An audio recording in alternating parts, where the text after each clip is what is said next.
Tonight, we begin our journey into the ancient world of Egyptian mythology. So, before you get comfortable, take a moment to like the video and subscribe, but only if you genuinely enjoy what I do here. And let me know in the comments where you're tuning in from and what time it is for you. It's always fascinating to see who's joining us from around the world. Now, dim the lights. Maybe turn on a fan for that soft background hum. Let's ease into tonight's journey together. A world that unfolded slowly, quietly, with the rise and fall of the Nile, with the endless turning of the desert winds, and with the shimmering heat that seemed to blur the very boundary between heaven and earth. To the ancient Egyptians, existence itself was not something that simply began. It emerged softly from an eternal sea of darkness, a sea they called none. This was not water in the way we think of rivers or lakes. It was a boundless, shapeless expanse. No land, no sky, no gods, only silence, shadow, and potential. For the Egyptians, none was not frightening. It was comforting. Like the deep sleep before a dream begins, out of this quiet ocean, they believed, creation stirred, not with a sudden explosion, but with a slow awakening. In some traditions, the very first being to emerge from none was Adam, a self-created god. The Egyptians imagined him rising from the endless water, perhaps standing on a small mound of earth that pushed itself up through the flood, a mound like the fertile soil that appeared each year when the Nile receded. Adam was alone, the first consciousness in a vast emptiness. He was everything and nothing, a god who carried within himself the potential for all life. Ancient hymns describe him as the complete one, because he contained the male and female principles together. But Adam did not wish to remain alone. From himself, he brought forth the first pair of deities, Shu, the god of air, and Tefnut, the goddess of moisture. Some stories say he created them with a gentle act of breathing, others with a quiet gesture, still others with more colorful metaphors that storytellers whispered but priests often softened in their sacred hymns.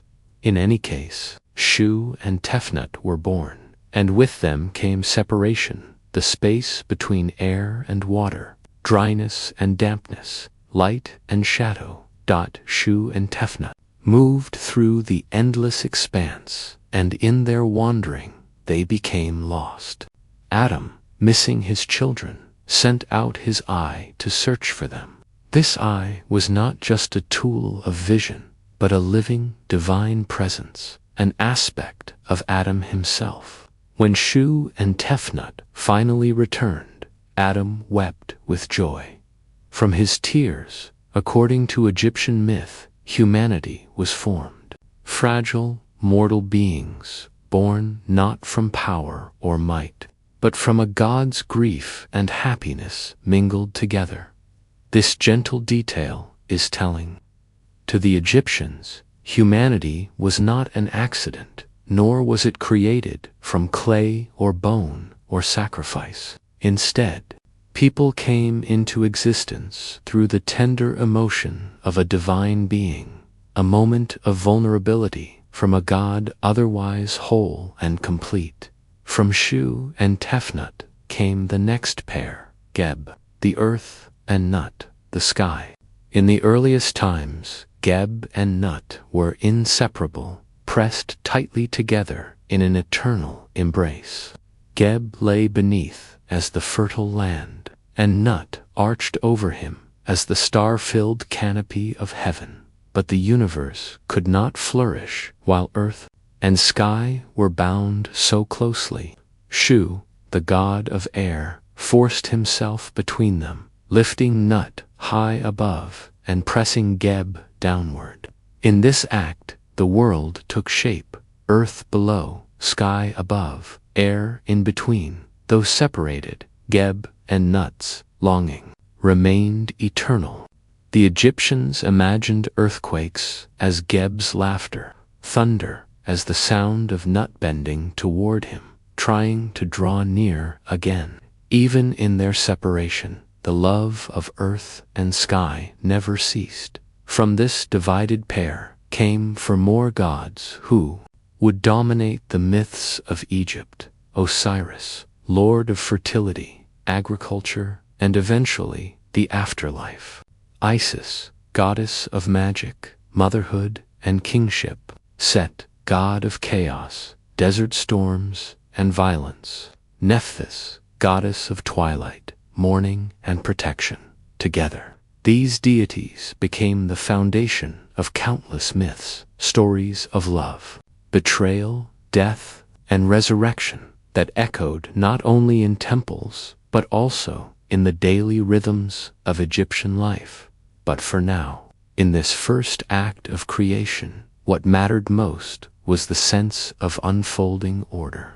From none, the watery chaos emerged.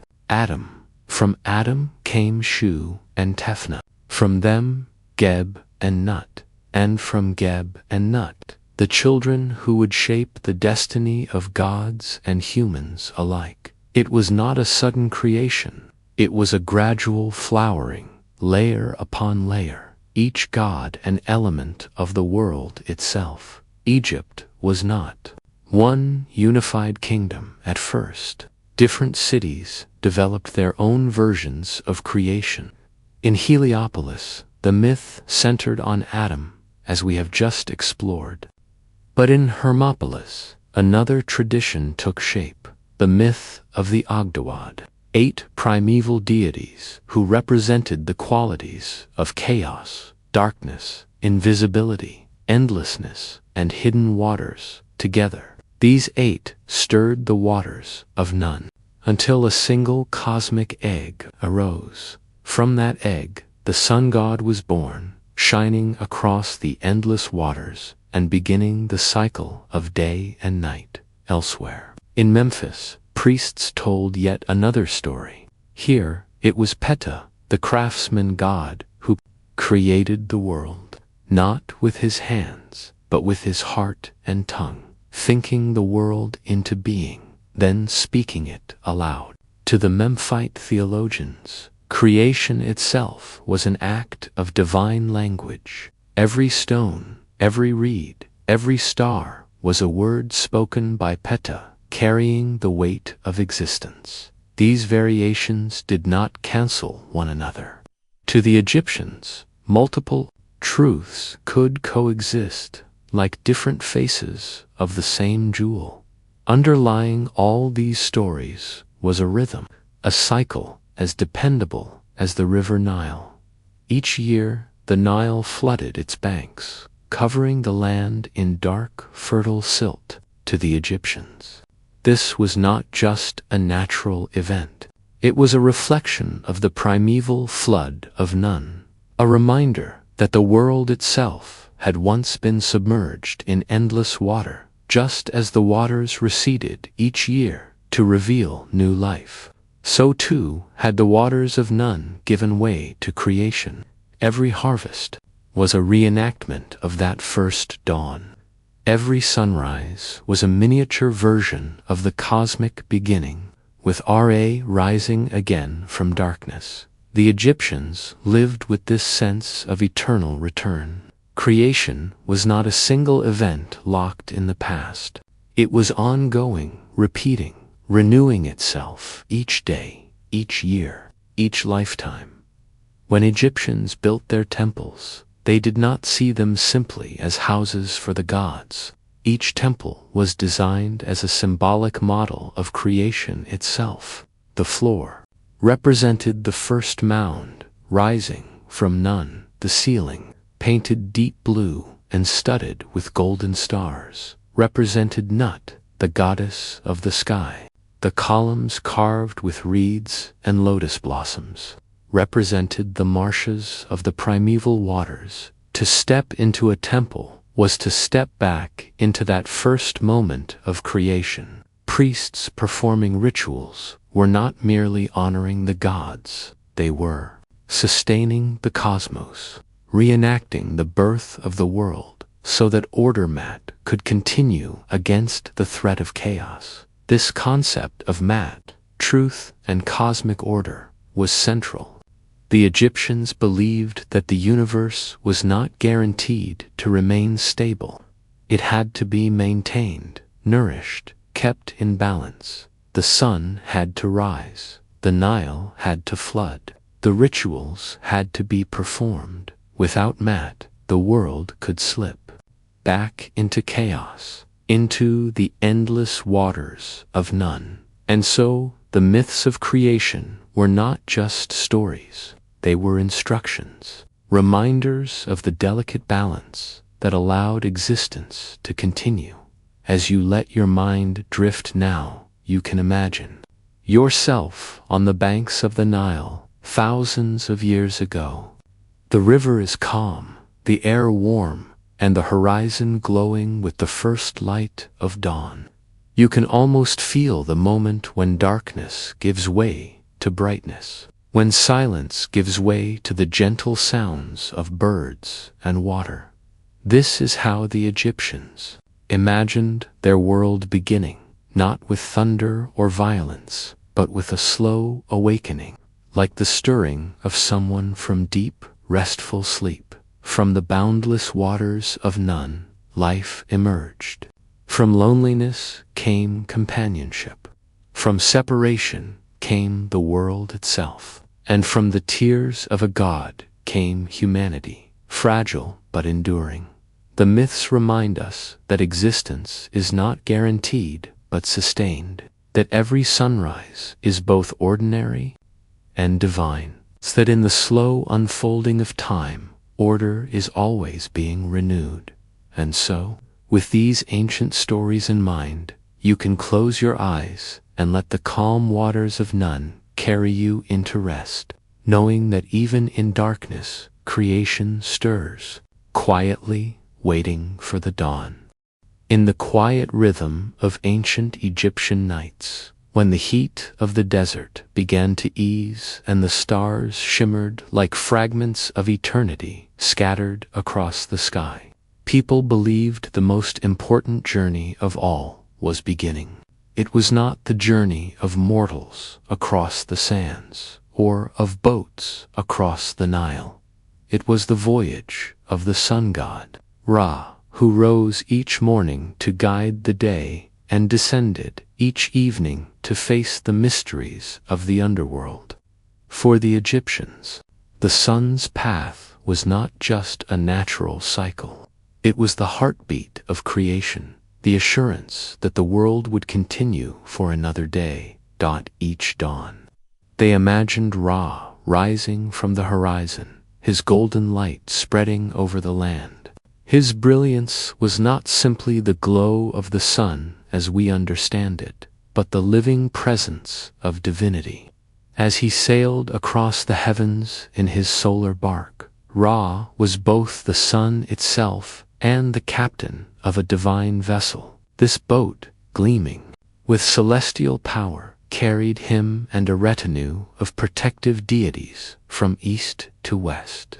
The Egyptians saw the movement of the sun across the sky as Ra's tireless work. He was the great laborer, ensuring warmth, light, and the eternal balance of life. But the day's journey was only half the story. The greater drama unfolded each evening when Ra approached the western horizon and slipped beneath it. To us, it is sunset. To the ancient Egyptians, it was the beginning of a perilous descent into the duat, the underworld, a place of shadows and mystery, where time itself moved differently. The moment of sunset was a threshold. Ra was not resting when the sky grew dark. He was preparing for another shift, one more dangerous than the first. The underworld was not simply a place of the dead. It was a realm where chaos lingered, where the natural order could easily unravel. Each night, Ra sailed through this vast domain, his bark gliding along the dark river that wound through caverns, gates, and fields unknown to mortals. With him were guardians, gods who served as crew, and defenders. They were the divine helpers who kept the journey moving, fending off dangers that sought to halt the sun and plunge the cosmos back into eternal night. At the heart of these dangers was a being older than memory, a serpent of chaos known as a or Apep, vast beyond comprehension, coiled with endless strength. Apophis lurked in the waters of the underworld, waiting each night to attack the solar boat. To the Egyptians, this serpent was not just a monster. It was the embodiment of chaos itself, the eternal threat that order might collapse. Each night, Ra faced this enemy, and each night, his survival ensured that morning would come. Imagine the scene as they pictured it. The solar bark glides silently through shadowed waters. The gods aboard stand ready, armed not with human weapons, but with divine powers, with spells, with fire, with the very essence of creation. Around them, the underworld presses in, walls of stone carved with strange guardians, caverns filled with spirits, silent fields where the dead await judgment. And then, rising from the depths, Apophis appears, a serpent so large its coils could encircle the sky, its eyes glowing with hatred, its jaws wide enough to swallow the sun itself. The battle was not always fought with blades. Sometimes it was a battle of spells, of words, of power. For the Egyptians believed the spoken word had force. Priests on earth recited prayers each night to aid Ra in his struggle. Rituals were performed in temples so that the cosmic fight would be supported by human voices. In this way, the people of Egypt felt they too were part of Ra's journey. Each household, each temple, was connected to the sun's nightly voyage. On the boat itself, certain gods played key roles. Among them was Set, the god of storms and deserts, a figure often remembered for betrayal and violence. Yet here, in this moment, a protector. Set stood at the prow of the solar bark, facing Apophis directly. His strength, his chaotic energy, was turned against chaos itself. In early traditions, Set was the one who speared the serpent, striking it down with ferocity so that Ra could continue his course. It was a reminder that even destructive forces had their place, and that balance was not simple harmony, but the constant interplay of order and disorder. Other guardians accompanied Ra-Mayan, the protective serpent, curled itself around the boat, forming a shield of divine coils. Deities of fire unleashed burning light against Apophis, while others chanted spells to bind the serpent, to cut apart its massive body, to blind its terrible gaze. Each night the battle repeated, and each night Ra triumphed, though never without effort. The serpent was immortal. It could not be killed once and for all. It could only be defeated for the night, only pushed back so that dawn might come. As Ra moved deeper through the Duat, he passed through a series of gates, each guarded by fearsome beings. At each gate, secret names had to be spoken, passwords recited, for the Egyptians believed that to know a name was to hold power over it. Without the right words, even the sun god's progress could be halted. The journey was long and intricate, divided into hours, each hour representing a stage of the passage. These hours were mapped by priests and scribes, painted on tomb walls, inscribed in papyrus scrolls, known as the Books of the Netherworld. The hours of the night revealed landscapes both terrifying and serene. There were fields where the souls of the blessed awaited their rebirth, nourished by water and grain. There were caverns where enemies of the gods were bound, tortured, and annihilated. There were lakes of fire, not as punishment, but as sources of purification, cleansing the spirits of impurity. Through all this, Ra sailed steadily, his bark a moving center of light in the darkness. At the deepest point of the night, Ra underwent transformation. He was not seen in his familiar form, the blazing sun. Instead, he appeared as a ram-headed figure, a hidden aspect of himself that reflected the mystery of rebirth.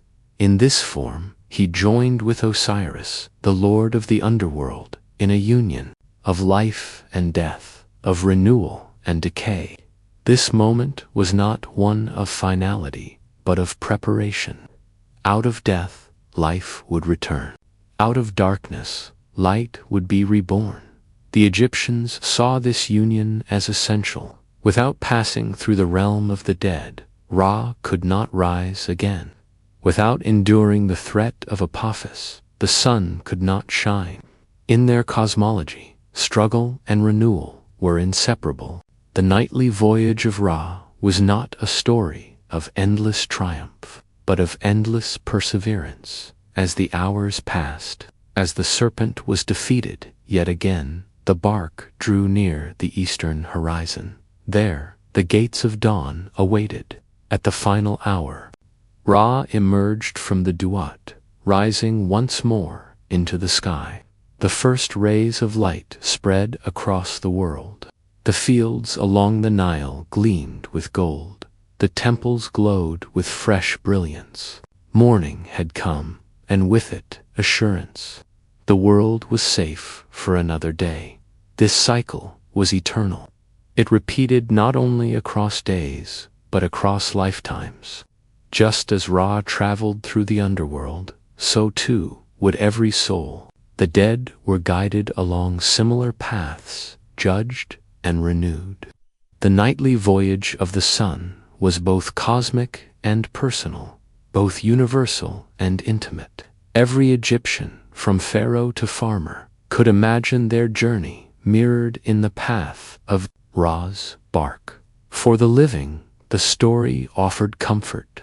No matter how deep the night, no matter how threatening the darkness, light would return.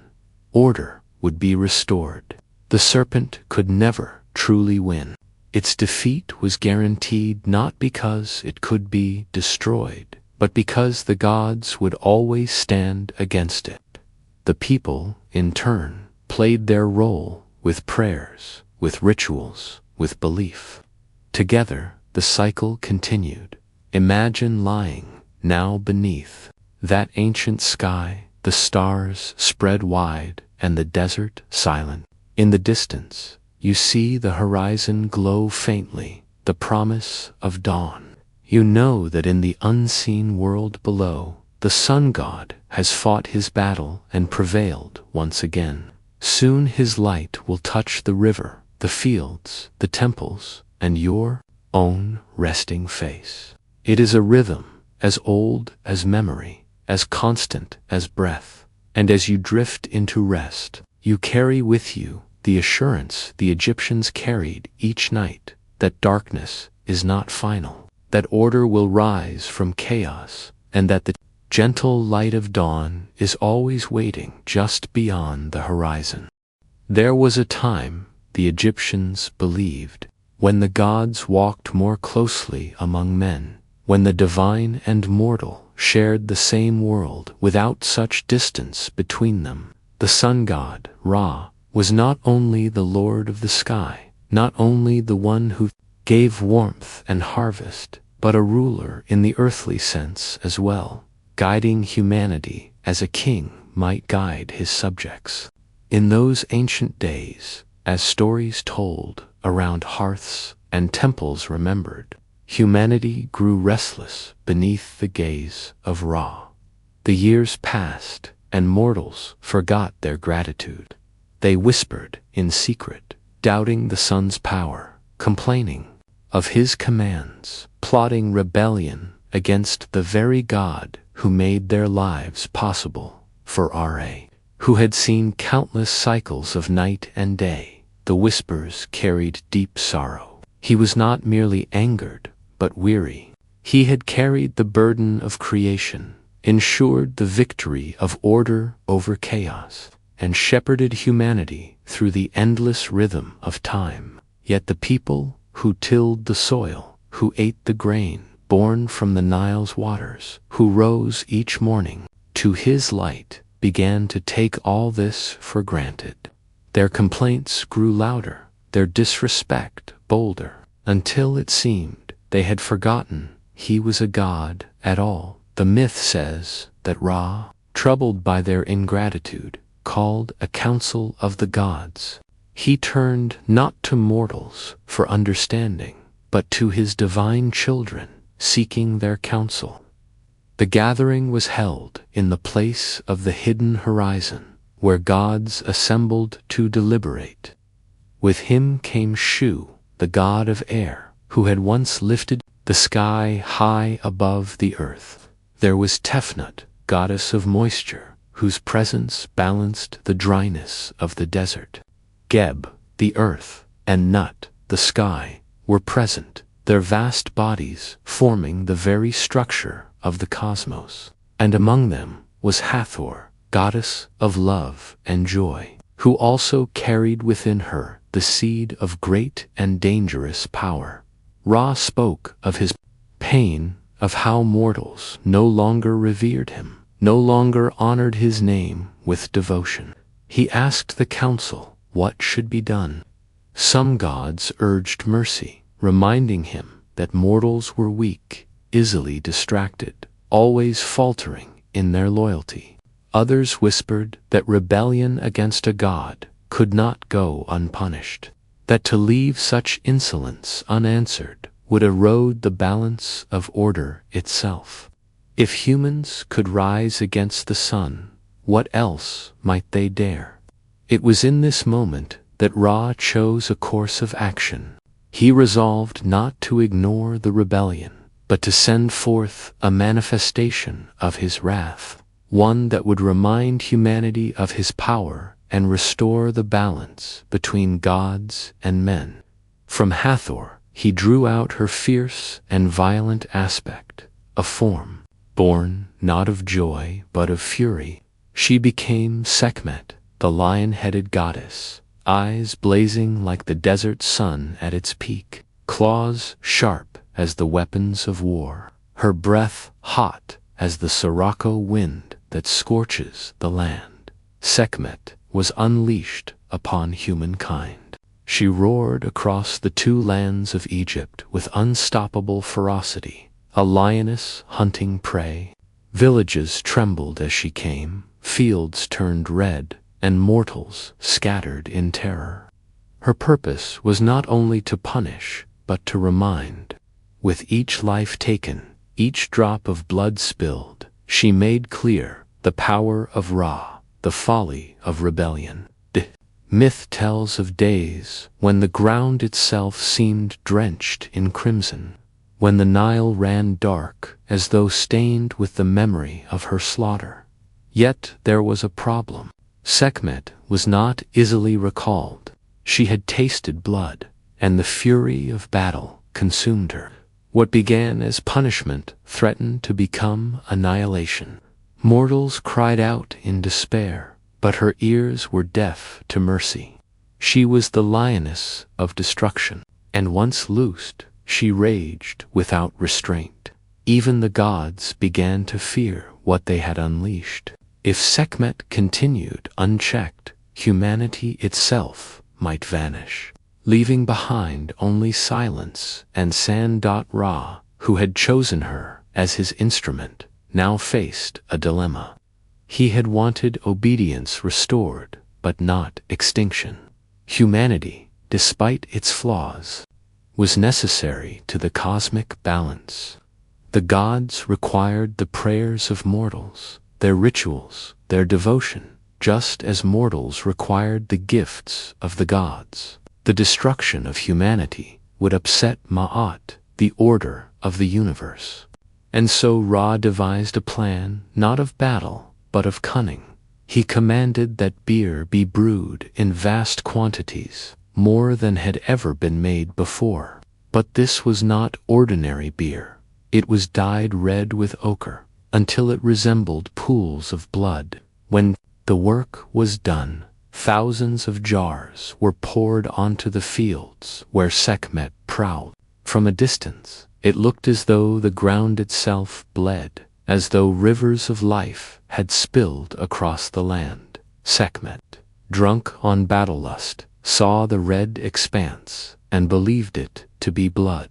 She bent low, lapping it up, eager to continue her slaughter. Yet what she drank was not blood, but the heavy, intoxicating beer. Jar after jar, pool after pool, she consumed, until the strength of alcohol coursed through her divine body. The sharpness of her claws dulled, the blaze of her fury dimmed, her roars softened into growls, then faded into silence. At last, staggering, she collapsed into sleep. When she awoke, she was no longer consumed by rage. The fire of Sekhmet subsided, and the gentler nature of Hathor returned. Humanity was spared, though scarred by what they had witnessed. The rebellion was crushed not only by the slaughter, but by the memory of terror. Never again would they forget the power of Ra or doubt. The gods who upheld the world. The myth served as a warning. It told Egyptians that the gods were not to be taken lightly, that their patience had limits, and that rebellion could call forth destruction beyond imagining. Yet it also carried within it the theme of balance. Sekhmet was necessary, but so was Hathor. Wrath was powerful, but mercy preserved life. Even gods could not rely on destruction alone, for creation required survival, continuity, renewal. On temples across Egypt, rituals were performed to honor both Hathor and Sekhmet, recognizing the duality within them. Sekhmet remained a goddess of war and plague, invoked in times of strife. Yet she was also honored for her ability to protect Egypt from its enemies. Hathor, in turn, was the goddess of love, music, and joy, ensuring that life was not endless, toil or fear, but sweetness and pleasure. The two were not separate beings, but two sides of the same divine essence. The story of Sekhmet and the near destruction of humanity resonated deeply with Egyptians because it mirrored their view of the world itself. Life was not a simple blessing. It was fragile, balanced on the edge between fertility and famine, order and chaos, mercy and wrath. The Nile could bless the land with its annual flood, bringing rich silt and abundant harvests, but it could also fail, leaving drought and hunger. The sun could warm and nurture, but it could also scorch and burn.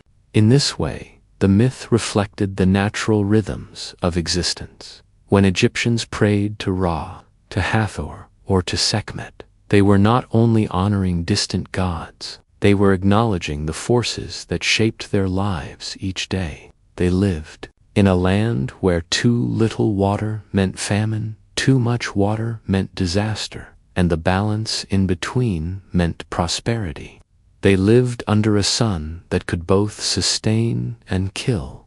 Their myths were not abstract tales, but mirrors of their lived experience, woven into the fabric of the Nile Valley.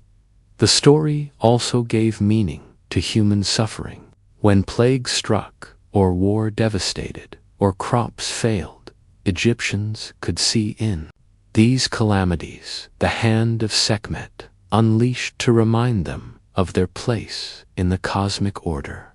By making offerings, by performing rituals, by pleading for mercy, they believed they could turn her wrath aside, soothe the lioness back into gentleness.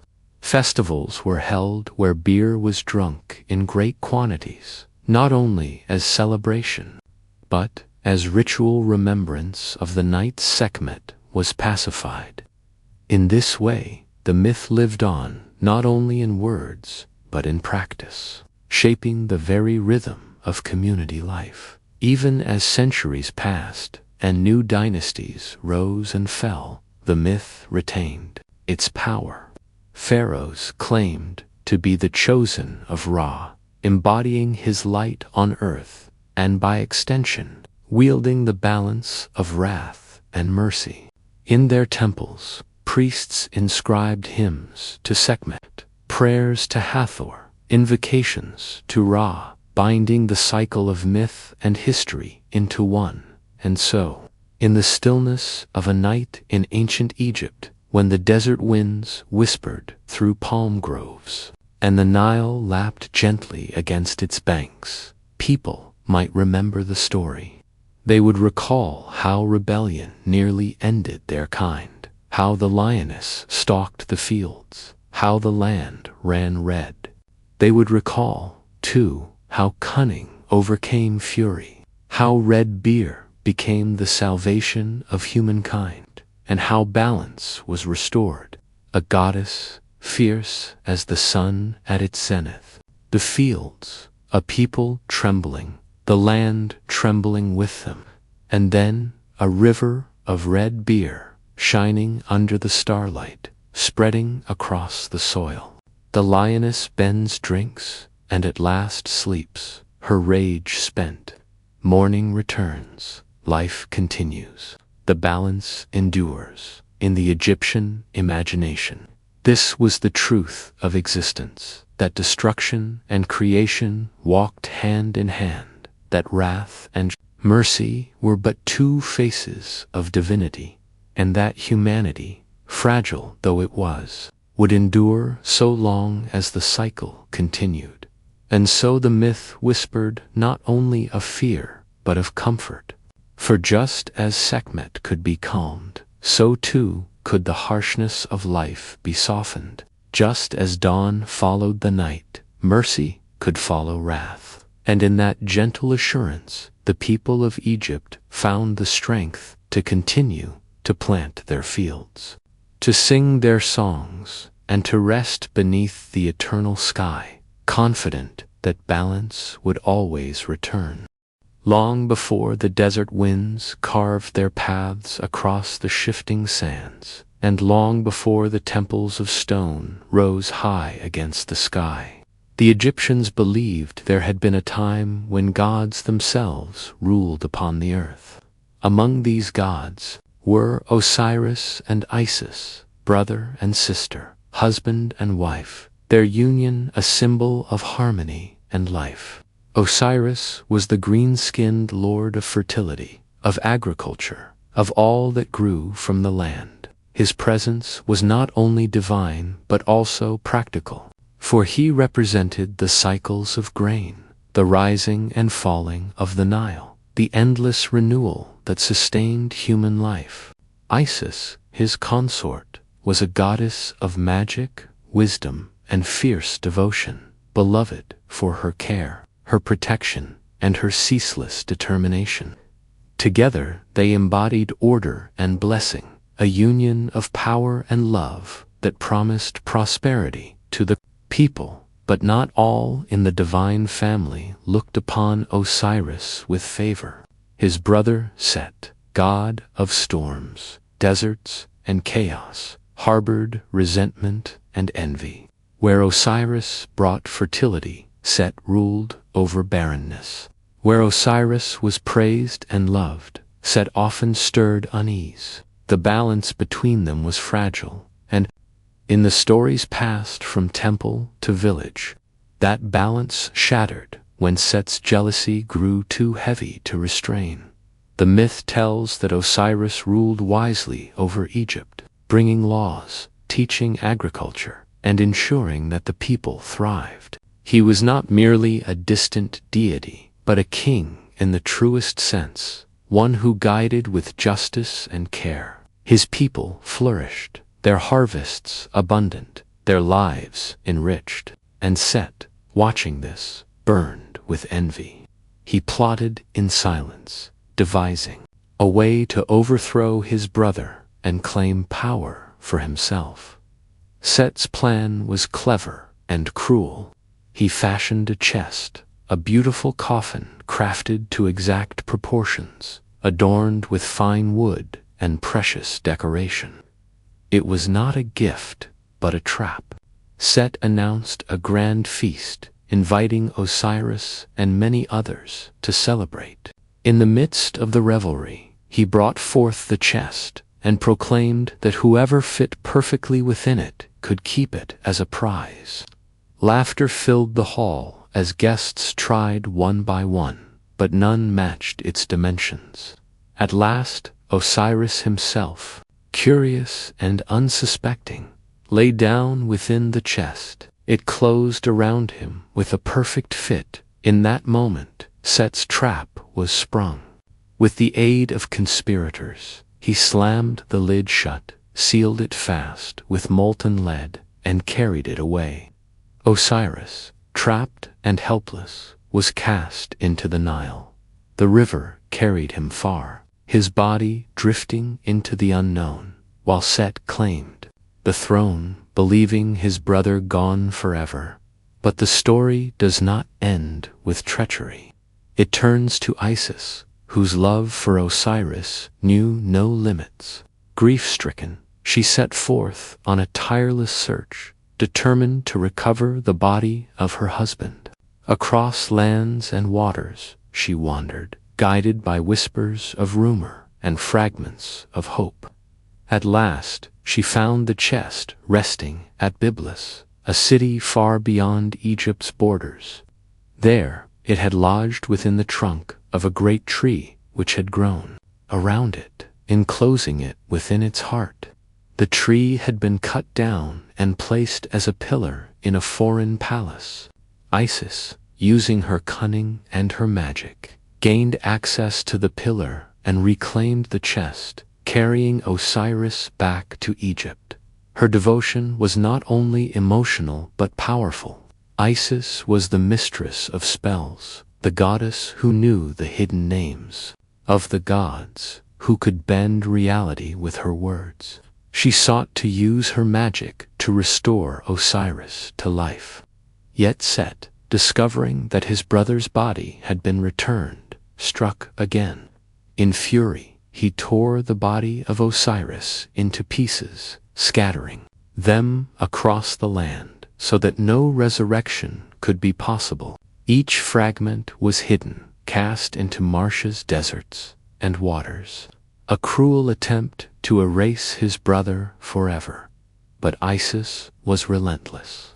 With the help of her sister Nephthys, she traveled across Egypt, searching for the fragments. One by one, she gathered them, piecing Osiris together. In the marshes of the Nile, in the shadow of reeds and papyrus, she worked tirelessly, guided by love and unshaken will. When at last the body was nearly whole, Isis used her magic to breathe life back into him.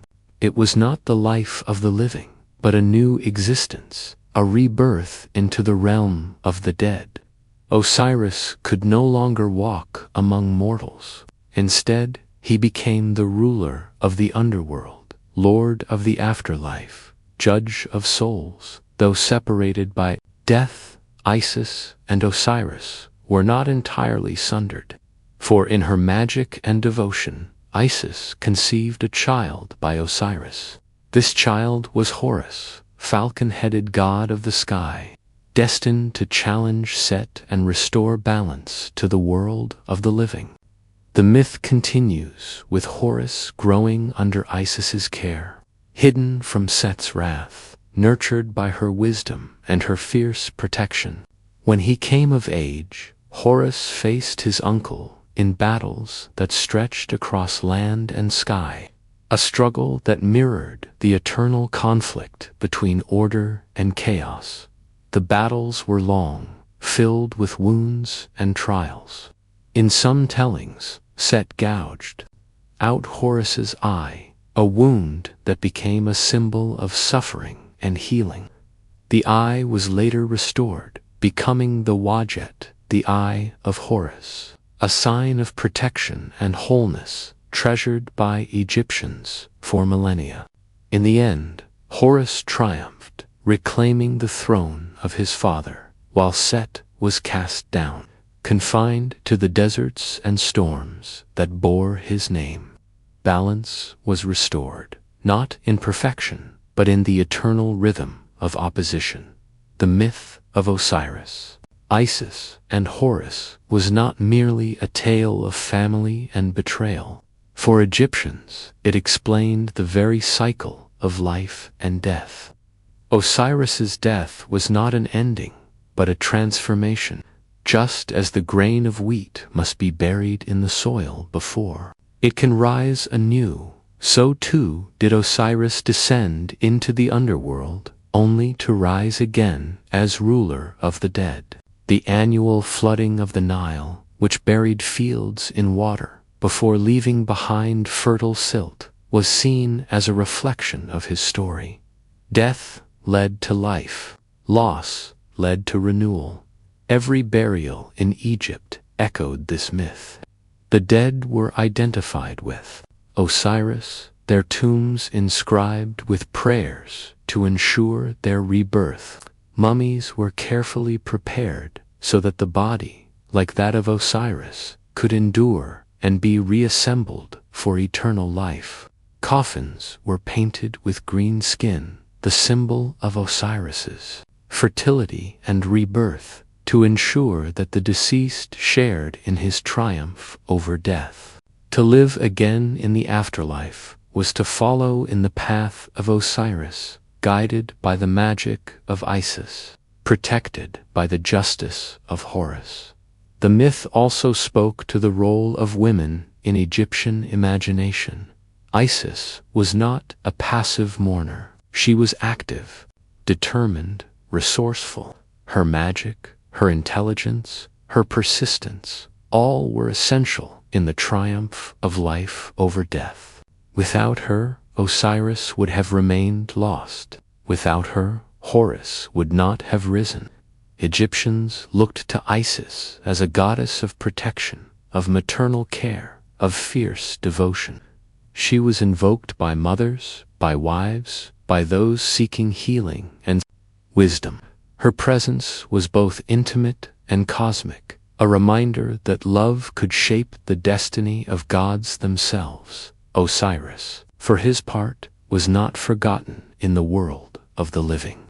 Each year, festivals were held in his honor, rituals that reenacted his death and rebirth. Priests carried images of the god through towns, while the people planted gardens of barley in his name, watching as the green shoots emerged from the soil, symbols of resurrection. These rituals reminded Egyptians that just as the god had risen, so too would they, so too would the crops, so too would the world renew itself in each cycle. The story of Set also carried meaning. He was not destroyed entirely, but bound to the desert, to storms, to the edges of order.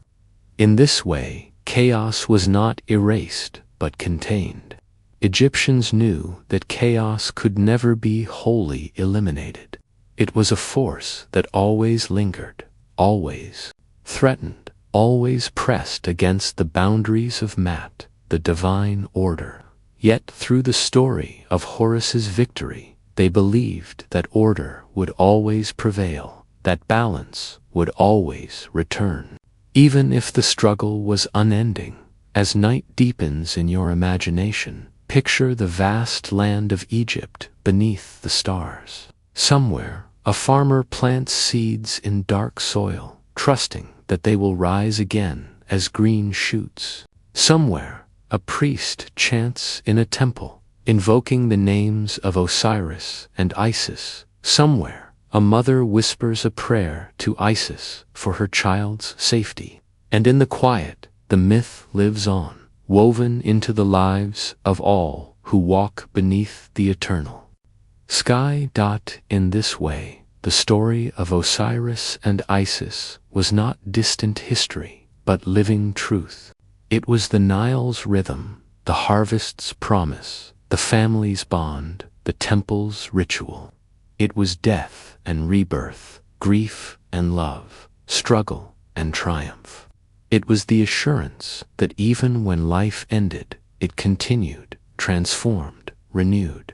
And as Egyptians closed their eyes each night, they could rest with the comfort of knowing that death was not an end, but a passage, that love endured beyond loss, and that life would always return, as surely as the Nile, as surely as the dawn. In the long memory of ancient Egypt, where the river Nile moved like a living vein through the heart of the desert, the people believed their world had once been ruled directly by the gods. Among these divine rulers, none was more beloved or more significant than Osiris, a figure who embodied life, renewal, and the promise that death was not the end. His story is not only one of myth, but of cycles, of harvest and flood, of love and betrayal. To speak of Osiris is to speak of the heartbeat of Egypt itself. When Egyptians gazed upon their fields of barley and wheat, they saw Osiris. His green skin, often depicted in art, was not a grotesque mark of death, but the color of vegetation, of life springing from the soil. His crown, adorned with tall white plumes and the royal headdress of Upper Egypt, marked him as a king, while the crook and flail he carried spoke of both shepherding care and the stern power of rule. Osiris was not a distant or abstract deity. He was the divine king whose reign brought structure, law, and prosperity to humanity. The myths describe Osiris as a civilizing force. Before his reign, it was said, people lived in a state of disorder, wandering without knowledge of farming, laws, or culture. It was Osiris who gave them the gift of agriculture, teaching them to sow grain in the fertile soil left by the flooding Nile, and showing them how to tend vineyards so that wine might be made. He taught them the rituals of worship, the practice of justice, and the customs of civilized life. In him, the Egyptians saw not only a god but a teacher, a ruler, and a benefactor. To be Egyptian was, in a sense, to be a child of Osiris. His reign was one of order and prosperity, guided not only by his wisdom but by the partnership of his consort, Isis. Together they represented the union of king and queen, husband and wife, god and goddess, each bringing balance to the other. Isis was revered for her magic, her cunning, her ability to heal and to protect, while Osiris embodied the steady power of life itself. Their bond was deep, one of devotion that stretched beyond death. But in these early days of the myth, it was a bond that nourished both gods and humans alike. Osiris's presence was felt in the Nile's rhythm. Each year, the river swelled with the summer flood, covering the fields with dark, rich silt. When the waters receded, crops grew tall and abundant. This cycle of flooding and renewal was the lifeblood of Egypt, and Osiris was identified with it. His death and rebirth in myth reflected the planting of grain buried in the earth only to rise again as new life. The people saw in him the eternal truth that life and death were not enemies but partners. each giving meaning to the other. Yet, even in myth, prosperity invites jealousy. Osiris was not alone in his divine family. His brother Set, lord of deserts and storms, stood in stark contrast. Where Osiris ruled over fertile soil and flowing water, Set held sway over arid wastes and violent winds. He was associated with the barren expanses where crops could not grow, with the thunder of storms that tore across the sky, with chaos that lurked at the edge of order. Set's role was not purely evil, for in Egyptian thought even chaos had its place, but his envy of Osiris burned bright. The myths do not dwell on subtlety. They tell us that Set watched as Osiris's reign flourished, as people praised his wisdom and his gifts, as Isis's devotion magnified his glory, and Set desired what his brother had. He desired power, recognition, and perhaps the love of the people, though he could not win it as Osiris did. So, in the silence of his heart, he began to plot. But before that darkness unfolds, it is worth pausing with Osiris in his reign to understand why the Egyptians cherished him so deeply. To them, Osiris was not simply a god who had once walked upon the earth. He was the promise that order was possible. In a world where deserts stretched endlessly and chaos always threatened, Osiris was the assurance that life could flourish, that crops could rise, that justice could prevail. He represented Mat, the principle of balance and truth, expressed not only in law and ritual, but in the very cycles of nature. The Egyptians celebrated Osiris in festivals that mirrored his story. Each year, during the planting season, they performed rituals of mourning for his death and rejoicing for his rebirth. Small gardens of grain were sown in pots of soil, watered and tended until green shoots appeared. These Osiris gardens were symbols of his resurrection, tangible proof that life sprang forth from death. In the temple cities, processions carried his image, veiled in mystery, through the streets, while hymns echoed against the stone walls, reminding the people that their god had died and yet lived again for them. This was not simply a story told for entertainment. It was truth, embodied in ritual. When they buried their dead, they wrapped them as Osiris had been wrapped, painted coffins with his green skin, and prayed that the deceased would join him in the afterlife. Every person, whether king or commoner, could hope to become an Osiris, to rise again in eternity, guided by the goddess Isis and judged by the god they revered. Osiris was not just one god among many.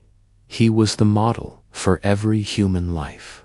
Osiris's iconography reinforced this promise. His skin was green, his beard curved, his body wrapped like a mummy, yet he stood upright, alive in death.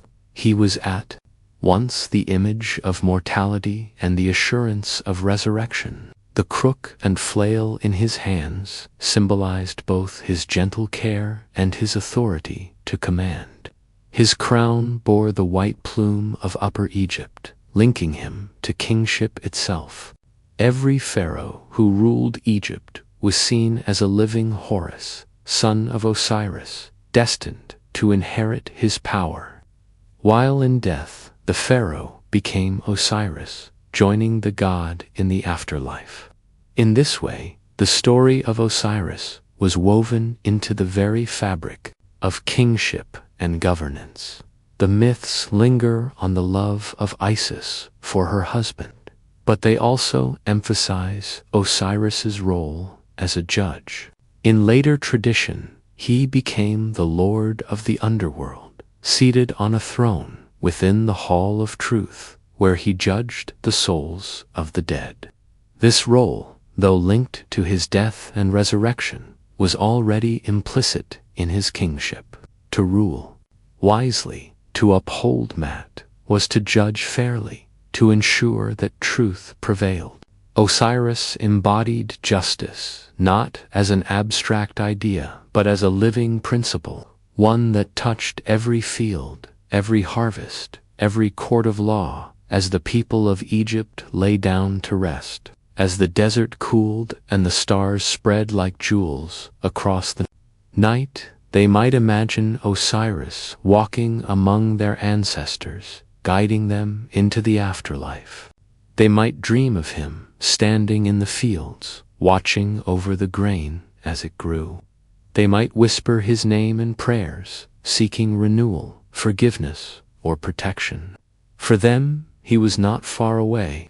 He was the cycle of their lives, the promise that even in death they were not abandoned. And yet, in the quiet of myth, shadows gathered. Set's envy was not idle. He crafted plans with cunning patience, his thoughts sharp as desert winds. In time, his betrayal would shatter the reign of Osiris, and Isis's devotion would be tested beyond measure. But in these moments before the fall, Osiris's reign shines bright in memory. A time of harmony, of abundance, of a God who gave humanity the gifts of life and law. It is in this contrast between the order of Osiris and the chaos of Set that the story gains its enduring power. So, as you drift further into rest, let your mind linger on Osiris, the green-skinned king of life, who taught the people to farm, who ruled with justice, who loved and was loved in return. His story is one of beauty and sorrow, of life that triumphs even in death. It is a reminder, whispered softly through the centuries, that though darkness may come, renewal always follows. Just as the Nile floods and recedes, just as the seed buried in soil breaks forth into green. In Osiris, the Egyptians found not only a god but a mirror of their own existence, a promise that they, too, would rise again when their time came. In the stillness of myth, where the Nile glistened beneath the sun and the temples of stone rose slowly against the horizon, Osiris's reign seemed unshakable. He was the giver of life, the green-skinned god who blessed the soil, the king whose justice echoed through every field and village. Yet envy has a way of spreading quietly, like desert sand blown into fertile ground. And in the heart of Set, his brother, bitterness grew like a shadow. Set watched Osiris's prosperity with eyes sharpened by jealousy. He saw the people bowing with reverence, giving thanks for harvests, singing hymns in honor of the great king. He saw Isis, radiant in her devotion, her love for Osiris unmatched and unshakable. To Set, each act of praise, each sign of loyalty, was like a thorn pressing deeper into his pride. Where Osiris embodied life, Set embodied destruction, storms, and barren lands. Yet the people did not honor him in the same way. He was feared, perhaps respected, but not cherished. That wound, unhealed, festered into hatred. So Set began to plot. The myths tell us that he used cunning as his weapon. Force alone could not overthrow Osiris, for Osiris held the loyalty of the gods and the devotion of the people. Set needed deception, something so clever that even the wise Osiris would not suspect it. He began to design a trap, a chest crafted not merely as furniture, but as a snare, a prison that would hold his brother and silence his reign. The chest was beautiful, made with care and adorned with carvings that gleamed in the lamplight. Was no ordinary box, no simple coffin. It was built precisely to the measure of Osiris's body, as though it had been made for him and him alone. Cedar wood, imported from far lands, gave it strength. Fine inlays of gold and ivory decorated its surface, making it a thing of wonder. To those who saw it, it was a marvel of craftsmanship, an object worthy of a king. To Set, it was a weapon. With his snare prepared, Set devised the occasion. He planned a great feast, a gathering of gods and nobles, filled with laughter, food, and wine. He invited Osiris with warm words, hiding his malice behind the mask of brotherhood. The hall was filled with light and music, with the scent of roasted meats and the sound of lyres echoing against the walls. The guests reclined, spoke in voices of merriment, and drank deeply. Among them sat Osiris, unaware of the fate that awaited him as the feast continued. Set had the chest brought into the hall. Its polished wood gleamed, and the golden inlays caught the flicker of torchlight. Gasps of admiration rose from the guests, who marveled at its beauty. Set, feigning generosity, declared that he would give the chest as a gift to whichever guest fitted perfectly. Laughter rippled through the gathering at this curious challenge, and one by one the guests stepped forward. Each tried to lie down within it, stretching themselves across its length, only to find it too long, too short, too narrow, or too wide. The chest was never quite right for anyone. Then Set turned his gaze to Osiris. With a smile that concealed venom, he urged his brother to try. Osiris, trusting and perhaps amused, agreed. He stepped forward, lay down within the chest, and as he did so, the trap revealed itself. The chest closed around him as though made for his body, for indeed it was. In an instant, Set's accomplices rushed forward, slamming down the heavy lid. Nails were hammered in, molten lead poured over the seams, sealing it shut. What had been a marvel of craftsmanship became a coffin, a prison of death. The room, once filled with laughter, turned to chaos.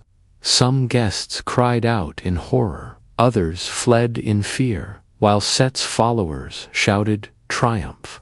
Osiris struggled within, but the lead and nails held fast. No cry escaped, no plea for mercy. With swift force, Set ordered the chest carried away. The conspirators bore it through the hall, out into the night, and toward the waiting waters of the Nile, the river. Eternal witness to the joys and sorrows of Egypt, received the chest as Set's men cast it upon the current. It floated for a time, carried by the flow, then drifted away, lost to sight. Osiris, the king who had given laws and life, was gone. The Nile bore him onward, and in that moment the world shifted. The god of fertility, of crops and justice, was silenced. The cycle of life itself trembled. Isis, when she learned of the betrayal, was overcome with grief. Her heart, bound so closely to Osiris's, could not accept his loss. She wept, her cries rising into the night, carrying sorrow across the land. Yet grief did not paralyze her. With determination born of love, she resolved to find him, to recover the body of her husband, and restore him to dignity. The myths speak of her wandering across Egypt, searching tirelessly along the banks of the Nile, calling his name, questioning those she met, following every rumor of the chest's passage. Meanwhile, Set rejoiced. In his mind, he had triumphed. Osiris was gone, sealed in the chest, carried by the river to some distant place from which he would never return. Set imagined himself ruler, free from the shadow of his brother's greatness. But even in victory, he was uneasy, for Isis's devotion was known to him, and the power of her magic was feared even by gods. The chest drifted down the Nile, past villages where farmers bent to their fields, past reed beds where ibis and herons stalked, past temples where priests lit incense to honor the gods. None knew the treasure it carried, the body of the god who had ruled with justice. The river bore it northward, toward the sea, carrying with it not only Osiris, but the balance of Egypt's world. At last, the chest came to rest at the shores of Byblus, a city in distant lands beyond the borders of Egypt. There it lodged among the roots of a great tamarisk tree, which grew quickly around it, enfolding the chest within its trunk. The tree rose tall and straight, its branches spreading wide, and the chest became part of its heart. The king of Byblus, seeing the tree's beauty, ordered it cut and shaped into a pillar for his palace. Thus, within the royal hall of a foreign land, Osiris lay hidden, silent within the wood of a mighty column. Isis, guided by her love and her divine wisdom, did not rest. She traced his path across the waters, her sorrow giving her strength.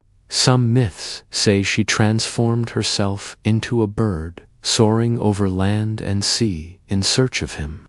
Others say she traveled in the guise of a mortal woman, humble and patient, questioning those she met.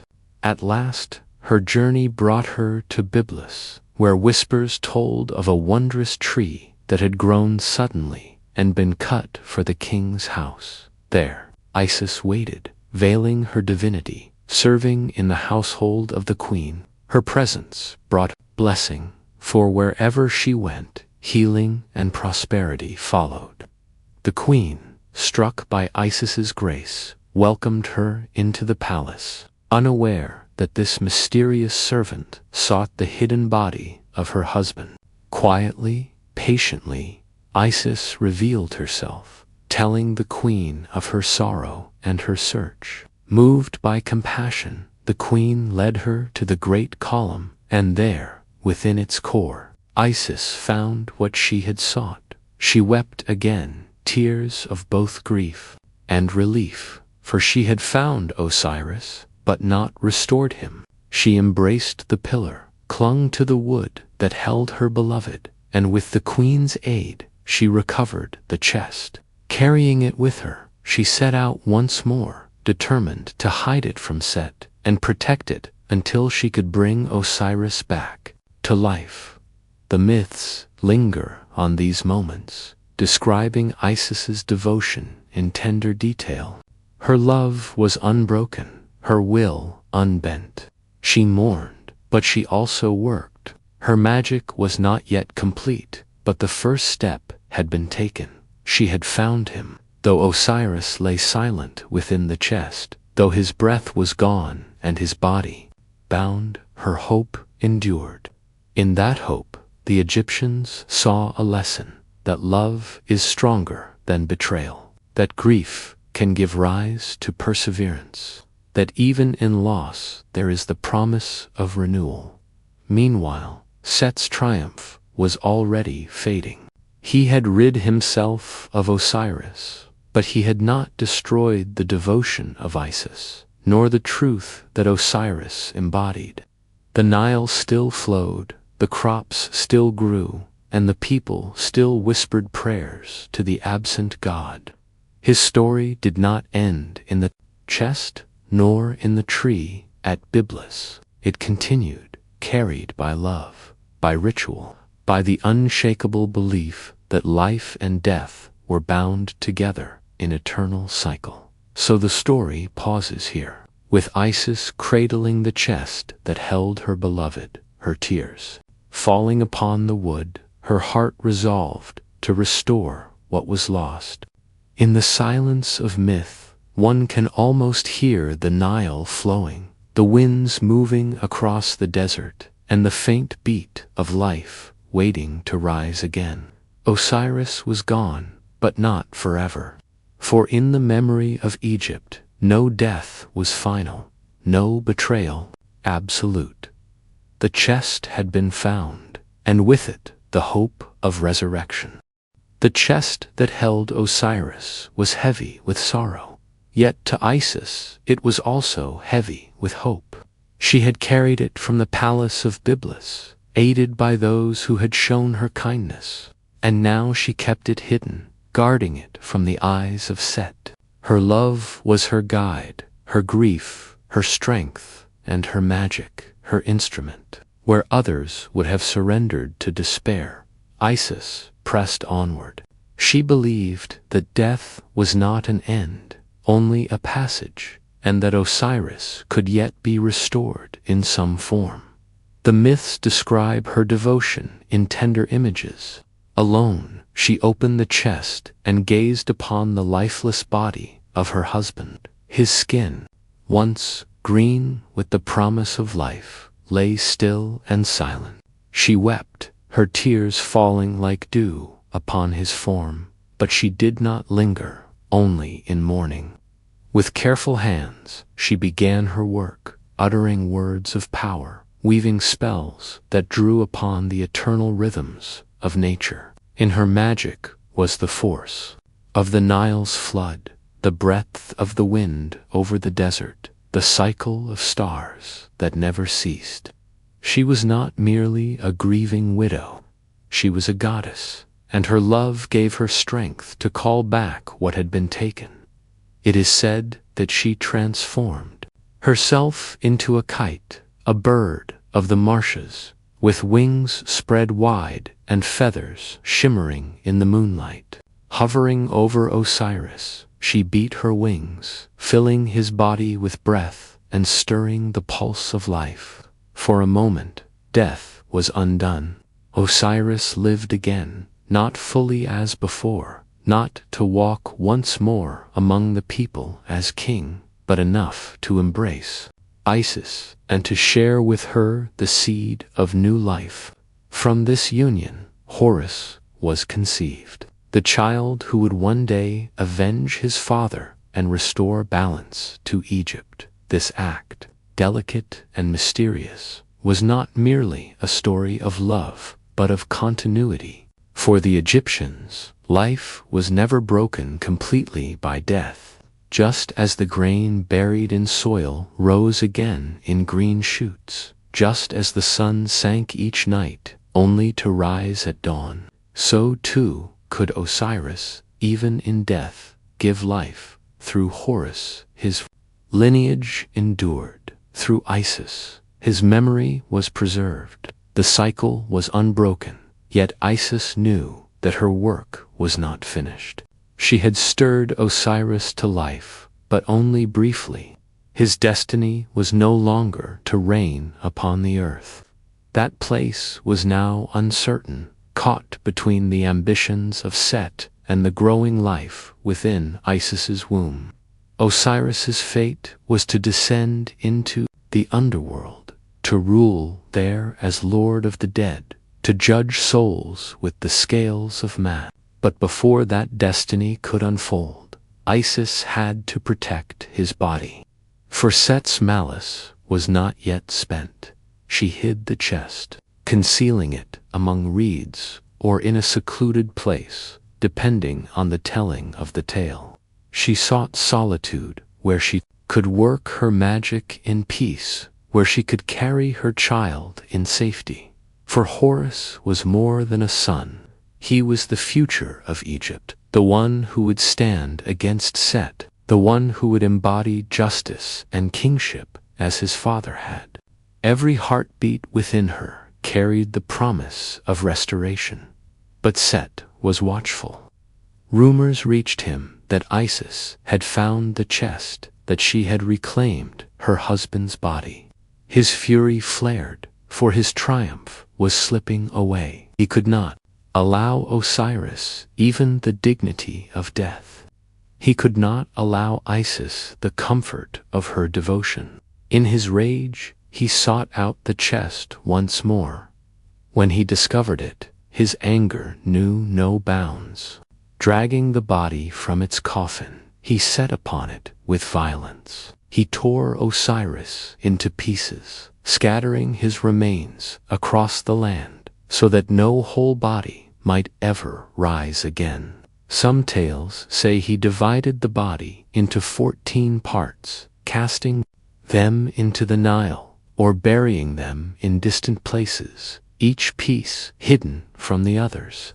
In this act, Set sought not only to kill his brother but to obliterate him, to erase him from the memory of Egypt. Yet even this cruelty could not prevail against Isis. Her love did not falter. With patience and determination, she began a new journey, searching across the land for the scattered parts of Osiris. In the marshes of the delta, in the banks of the Nile, in the sands of the desert, she and her sister Nephthys, who pitied her sorrow, gathered each fragment. Piece by piece, they collected him, lamenting with ritual cries, wrapping him with reverence, and restoring him as best they could. In this quest, the Egyptians found meaning. They saw in Isis's search not only the devotion of a wife, but the promise of wholeness even in brokenness. Just as the Nile's flood could cover the land in chaos, yet leave behind fertile silt, just as the body could die, yet be wrapped and prepared for eternal life, so too could Osiris be made whole in spirit, if not in flesh. Isis's work became the model for their funerary practices. The wrapping of the dead in linen, the careful preservation of each part, the rituals that promised reunion in the afterlife. At last, Isis gathered nearly all of Osiris. Some say one piece was lost, devoured by fish in the river, but with magic and devotion she completed him. She performed the first rites of embalming, using oils and resins, binding him in linen strips, shaping him into the form that would later inspire every mummy. Thus, Osiris became the first of the embalmed, the prototype for all who would follow him into eternity. Through this act, the Egyptians believed every human could share in his fate, rising after death to join him in the afterlife. Even as she mourned, Isis carried within her the child of their union. Horus was born in secret, hidden from Set's wrath, cradled in the marshes of the Nile Delta, where papyrus reeds grew thick and birds called at dawn. There, in the quiet of the wetlands, Isis raised him in secrecy, protecting him from discovery, teaching him the ways of the gods, preparing him for the role he would one day fulfill. For Horus was not simply her son. He was the avenger, the heir, the one who would stand against Set and restore balance to the world. The Egyptians saw in Horus a symbol of continuity, of the line of kingship unbroken despite betrayal. Every pharaoh, upon ascending the throne, was considered Horus in life, embodying his strength and legitimacy. And upon death, the pharaoh became Osiris, joining the god in the underworld. Thus, the cycle of rule, of life and death, of father and son, was woven into the very fabric of Egyptian kingship. But in these early days, Horus was still a child, hidden and vulnerable. Isis, with her cunning and her magic, guarded him fiercely. She called upon scorpions to protect him, upon divine spells to heal him when danger struck. Her lullabies were incantations, her touch a shield against harm. She raised him not only with love, but with the purpose of vengeance, whispering to him of his father's greatness, of the injustice of Set, of the destiny that awaited him. Meanwhile, Osiris passed into the realm of the dead. No longer a king upon the earth, he became king below it.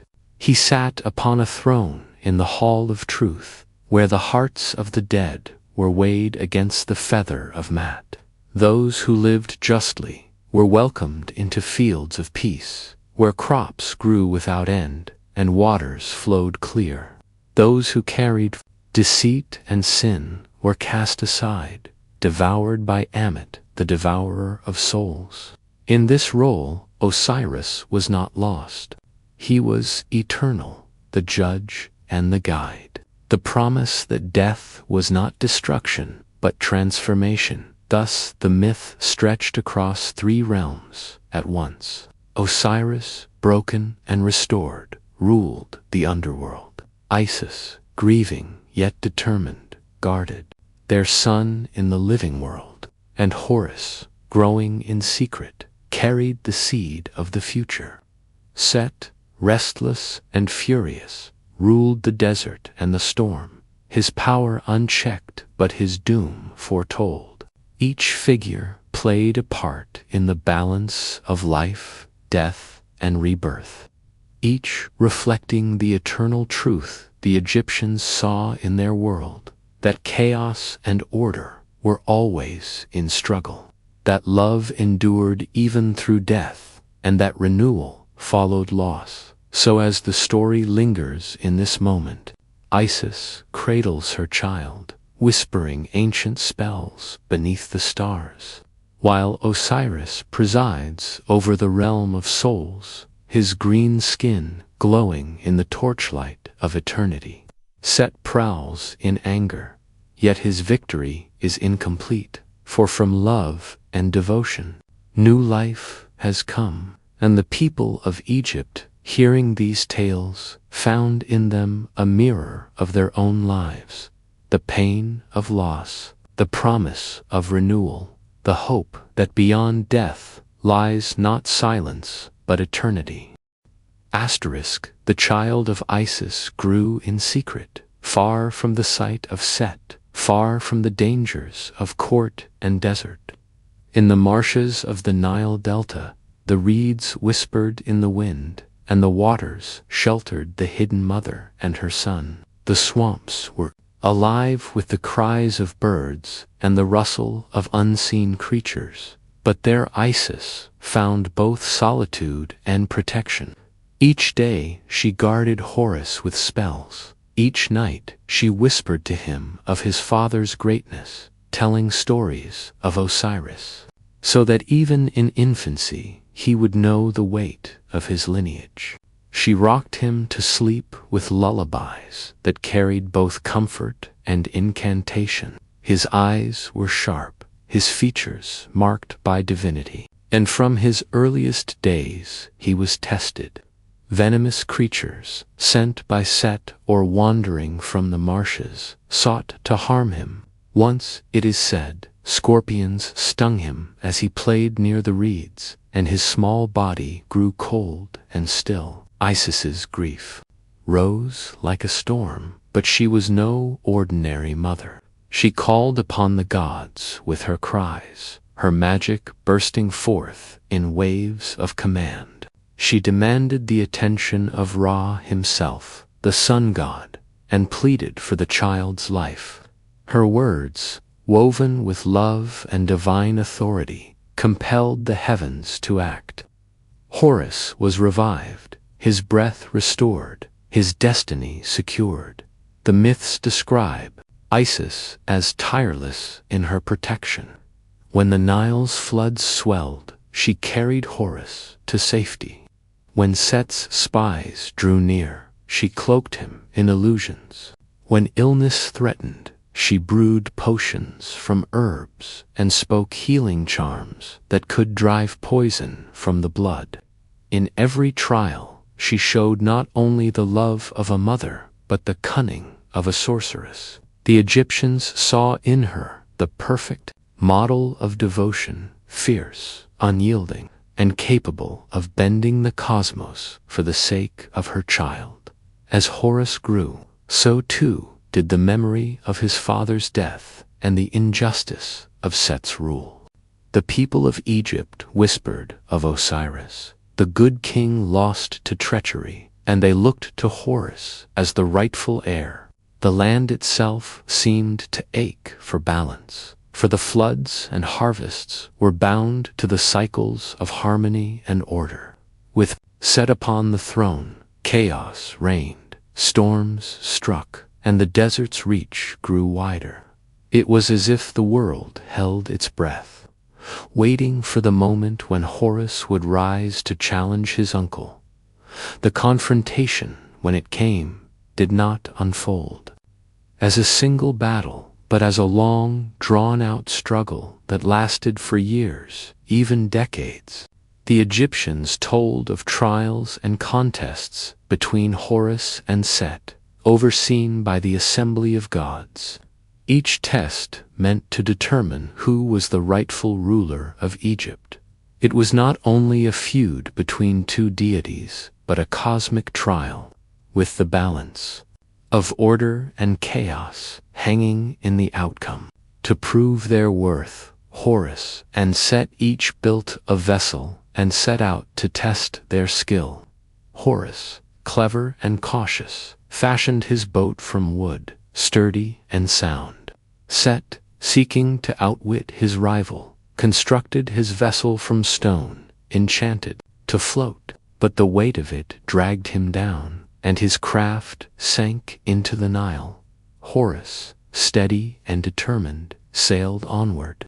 The gods watched, and though the trial was but one among many, it revealed a pattern. Horus was patient, Set impulsive. Horus sought balance, Set sought domination. In another telling, they transformed themselves into animals and battled, each seeking to overpower the other through strength or cunning. Sometimes Horus took the form of a falcon, soaring high with sharp eyes, while Set became a hippopotamus or a crocodile, beasts of raw power lurking in the waters. Their clashes shook the land, the river, and the desert, each encounter echoing the eternal struggle between the fertile Nile and the barren sands.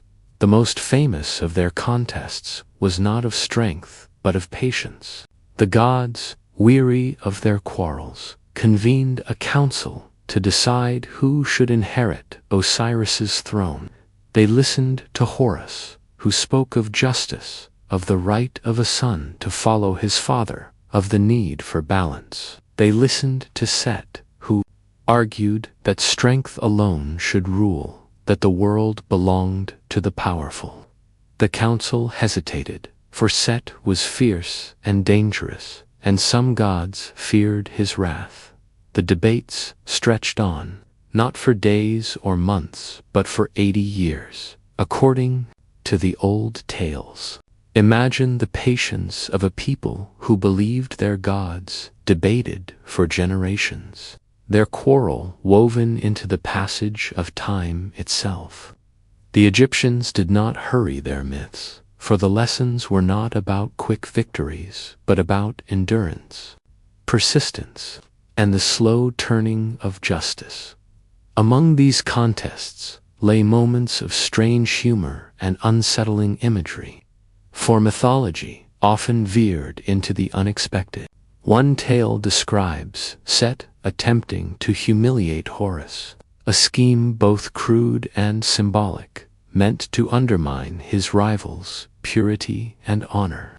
Yet Isis, ever cunning, turned the trick back upon Set, trapping him in his own deception. The details, shocking to us, carried deep meaning to the Egyptians, reminding them that power could be undone by cleverness, and that shame often fell upon the one who sought to cast it upon another.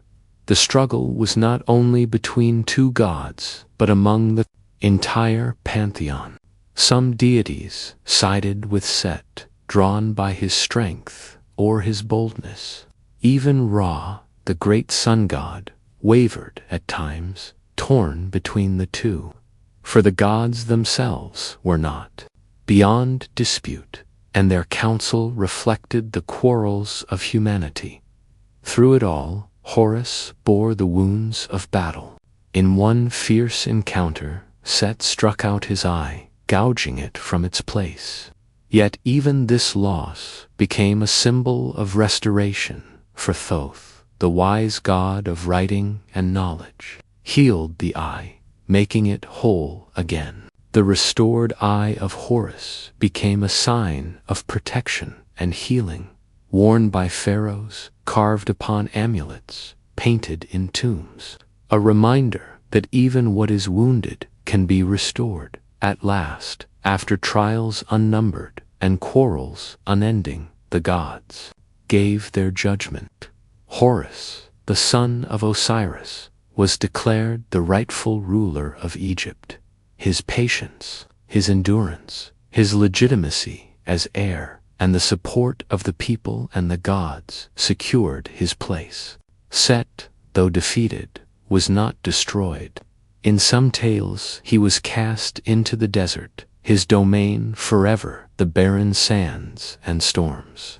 In others, he was given a role still within the cosmic order, his strength turned to guarding Ra's solar bark against the serpent Apophis. For even chaos, though dangerous, had its place in the balance of the world.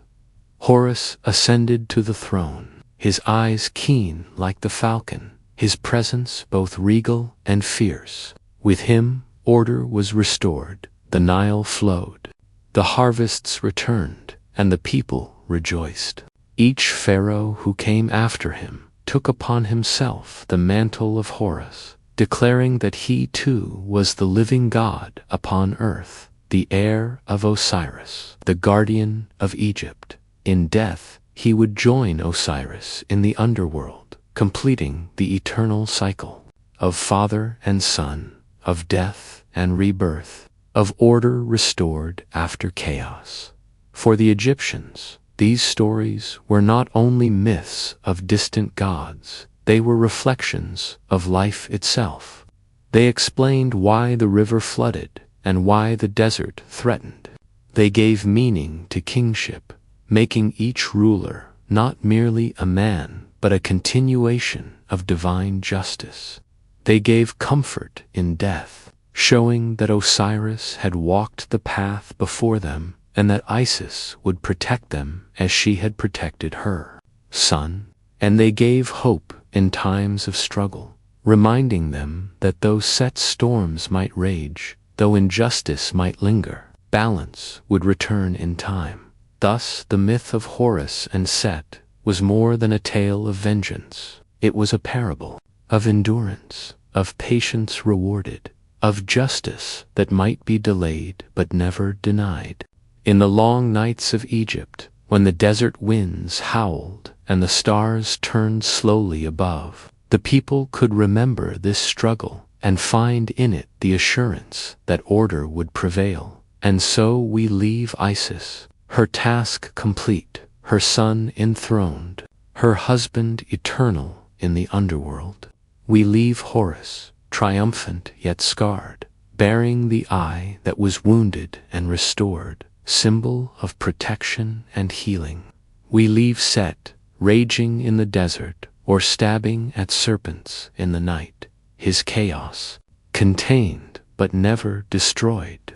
The cycle turns, as it always has, as it always will. The desert night was silent, the stars scattered across the sky in their endless procession, and the Nile drifted quietly through the darkness. In the villages of ancient Egypt, the people would lie upon their mats and think of life's passing, for death was never far away. The sands could claim a traveler, illness could claim a farmer, or time could simply bring its slow, inevitable end. Yet to the Egyptians, death was not an ending but a passage, and at the threshold of that passage stood a figure, calm, patient, unchanging, the god Anubis. Anubis was no ruler of thunder, no warrior of storms. He did not wield lightning or roar across the heavens. His presence was quiet, his power steady, and his form striking. With the sleek body of a man and the head of a jackal, black-furred and sharp-peered, he gazed into eternity with eyes that saw what lay beyond the mortal world.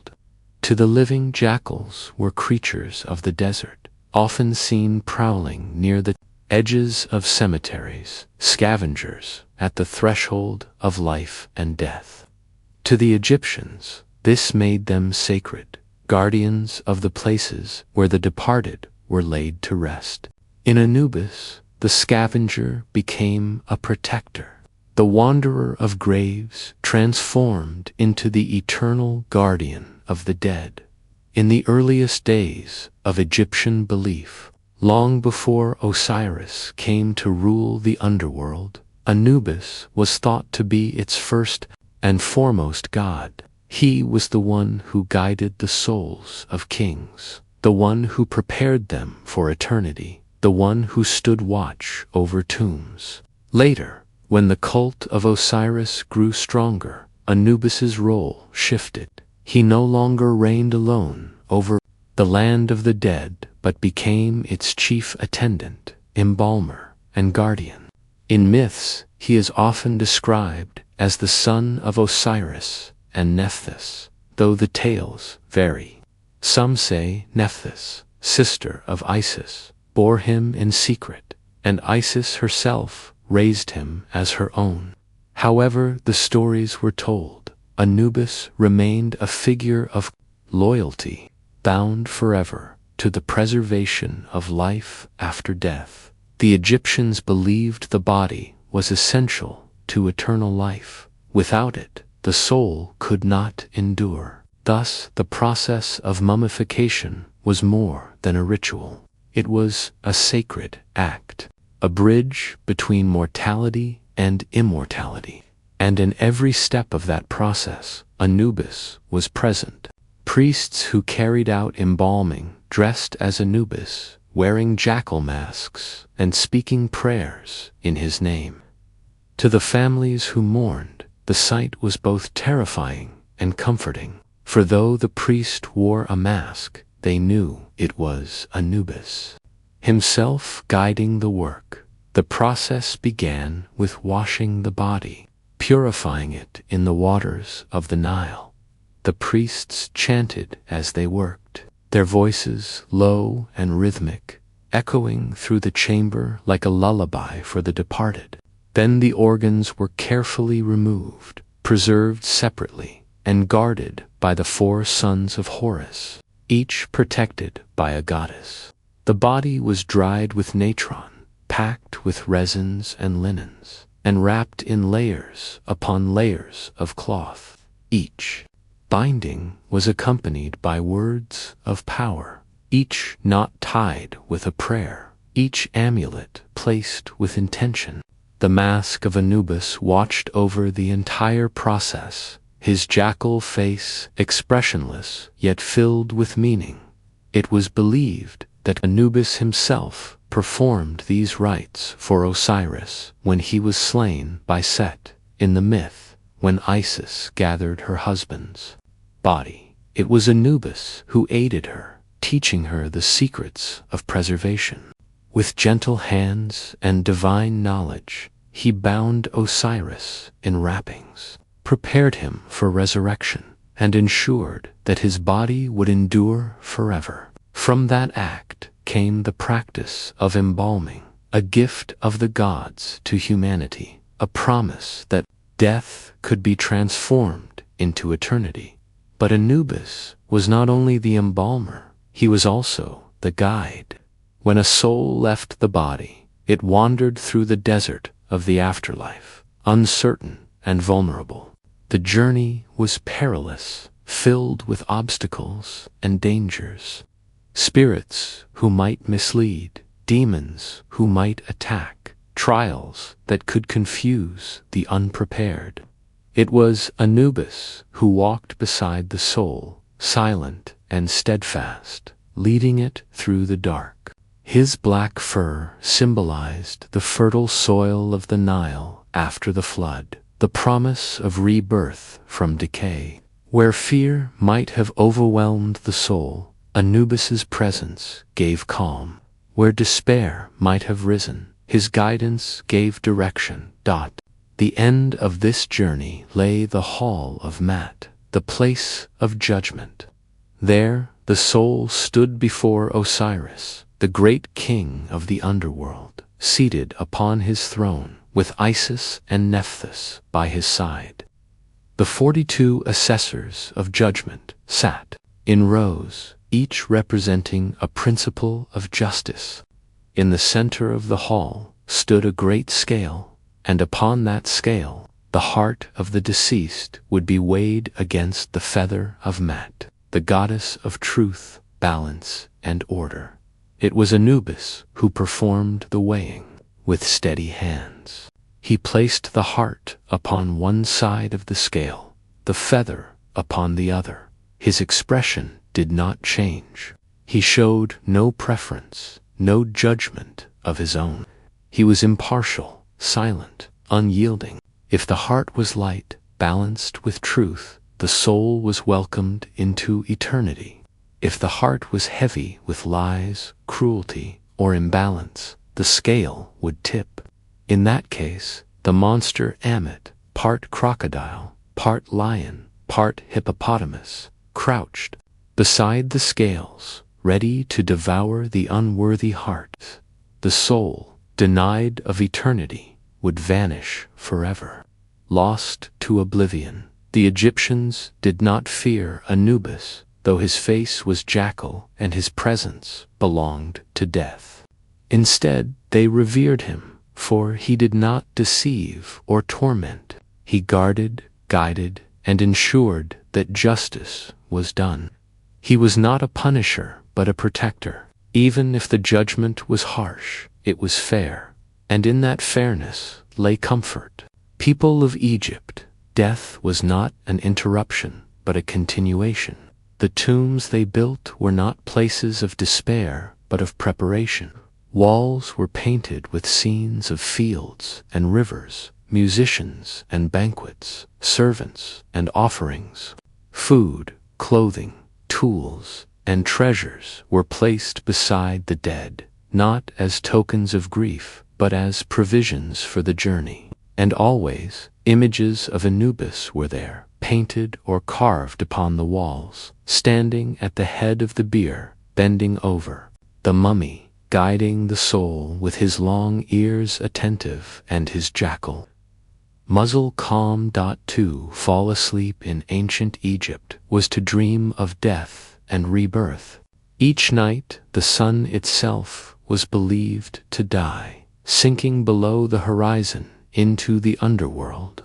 Each dawn it rose again, renewed, reborn, triumphant. In this daily cycle, the people saw their own fate. And just as Ra's bark was guarded by Set against the serpent of chaos, so too was the soul guarded by Anubis against the dangers of the afterlife. Life and death were not opposites, but stages, turning upon one another like day and night, flood and drought, desert and field. Anubis's black fur, though frightening to some, symbolized not decay, but the soil of rebirth after the floodwaters of the Nile receded. They left behind dark, fertile earth where crops would grow. That same dark hue was given to Anubis, a reminder that from death came life, from endings came beginnings, from silence came renewal. His jackal form, once feared as a scavenger, became an emblem of protection, proof that even what seemed threatening in the mortal world could be transformed into guardianship in the divine. In prayers, the Egyptians called upon him to guard their tombs, to protect their names, to ensure that their hearts would be pure when weighed in amulets. They carried his image, small figures carved of stone or metal, tucked among the wrappings of mummies or worn upon the living as tokens of protection. In hymns, they praised him for his watchfulness, his loyalty, his unfailing role as the friend of the dead. Anubis did not demand glory, nor did he revel in conquest. He did not sit upon a throne or command armies. Instead, he walked in silence, beside the souls who needed him, never abandoning them, never betraying them. He was a god of constancy, a figure of quiet faith. In a world where kings rose and fell, where storms raged and deserts encroached, Anubis remained. His ears listened, his eyes watched, his hands guided, his scales weighed. The Egyptians could trust him, and in that trust they found peace in the long centuries of Egypt's history. From the Old Kingdom to the Ptolemaic age, Anubis remained. His role may have shifted, his myths may have intertwined with Osiris and others, but his presence endured. Tombs from the earliest dynasties bear his image, and later temples still sang his hymns. Even when Greece and Rome touched Egypt, the figure of Anubis was not forgotten. He was too essential, too woven into the fabric of what it meant to live and to die along the Nile. And so, when one lay down at night in the land of Egypt, closing their eyes as the darkness gathered, they might imagine the quiet god with the black jackal face standing nearby, not to frighten, not to threaten, but to guard, to walk beside them in dreams, as he would in death, to weigh their heart not with cruelty, but with fairness, to remind them that endings are also beginnings, and that beyond silence lies eternity. The desert sun set, and as the horizon faded, the Egyptians believed the sun itself had begun its nightly voyage through the underworld. To them, this cycle was not only cosmic but personal. Just as Ra's solar bark sailed into darkness and emerged reborn at dawn, so too would the soul of a human pass into the Duat, the realm of the dead, and hope to emerge eternal. This nightly journey of the sun god mirrored the journey of every person after death. The Duat was not simply a land of shadows. It was a place both dangerous and beautiful, filled with rivers of fire and fields of reeds, walls of iron and lakes of darkness, towering gates guarded by gods and spirits. To enter it was to step into a realm beyond mortal comprehension, but one shaped in detail by Egyptian imagination. For the Egyptians did not leave the afterlife vague. They filled it with maps, spells, names, and pathways. Tombs were inscribed with guides, papyrus scrolls were placed beside the dead, and murals were painted on walls, all to ensure the soul knew where to go, what to say, and how to survive. These guides are now known to us as the Book of the Dead, though the Egyptians called it the Book of Coming Forth by Day. It was not a single fixed text, but a collection of spells, prayers, and instructions, chosen and arranged according to the needs of the deceased. No two copies were exactly alike, yet all shared a single purpose: to prepare the soul for its journey through the Duat. The journey began at the moment of death. The Ka, the vital essence, lingered near the body, while the Ba, often depicted as a human-headed bird, took flight. The Ba could move freely, leaving the tomb to visit the living or to travel the realms of the dead. Yet the two would need to reunite to become the Ak, the transfigured soul, eternal and luminous. This transformation was not automatic. It required ritual, guidance, and the favor of the gods. And so, The texts placed within tombs were not mere decoration. They were tools, instructions, and weapons against the dangers of the afterlife. The soul, upon entering the duat, faced its first challenge at the gates. There were 12 gates in some traditions, corresponding to the 12 hours of the night through which Ra traveled. Each gate was guarded by a fearsome deity, often described with terrifying names: he who devours millions, flame-eyed knife wielder.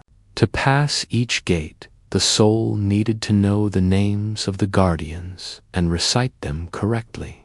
Names held power in Egypt. To speak a name was to command recognition.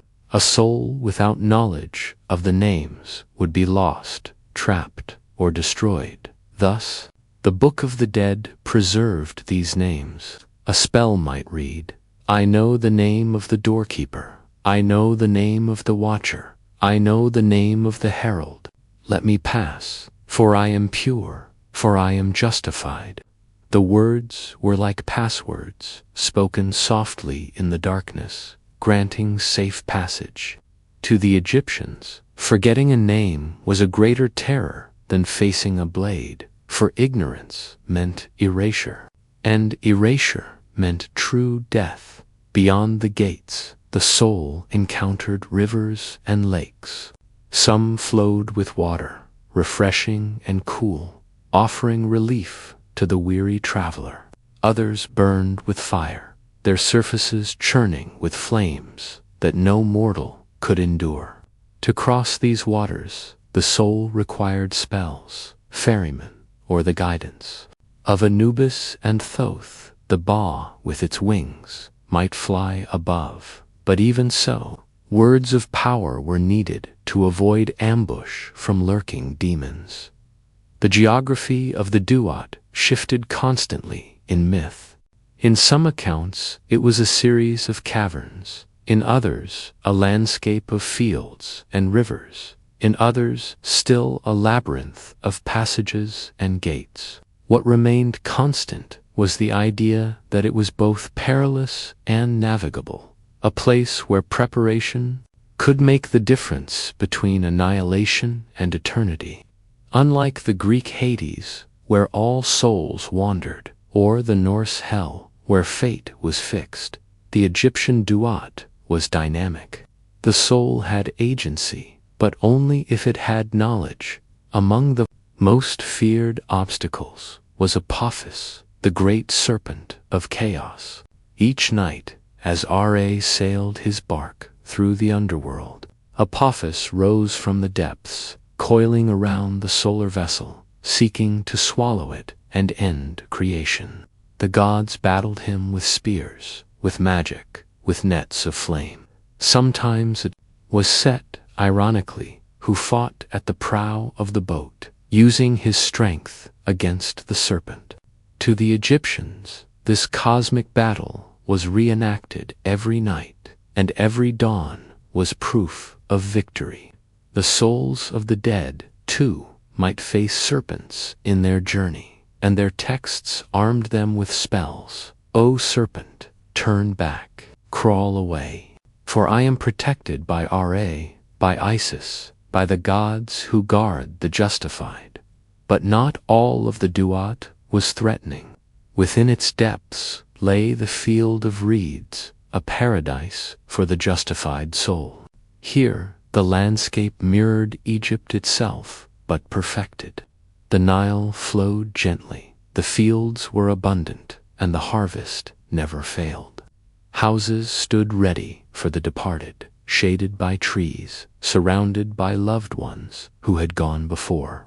The soul would live here eternally, working the fields not in toil but in joy, guided by Shabdi figures, small servant statues buried with the dead, enchanted to rise and labor on behalf of their master in the afterlife. It was an eternal Egypt, free from drought, free from death, free from sorrow, yet to reach the field of reeds, the soul first had to prove itself in the Hall of Judgment. This hall, described in Part 1, was the heart of the afterlife journey. Here, Anubis weighed the heart against the feather of Mat. Thoth recorded the outcome. Osiris judged, and Ammit waited. To prepare for this moment, the Book of the Dead offered spells of confession, known as the negative confession. The soul would stand before the 42 assessors and proclaim innocence. I have not stolen. I have not slain unjustly. I have not lied. I have not polluted the river. I have not cursed the gods. Each denial was a declaration of purity. Each statement a defense of the heart. These confessions reveal much about Egyptian values.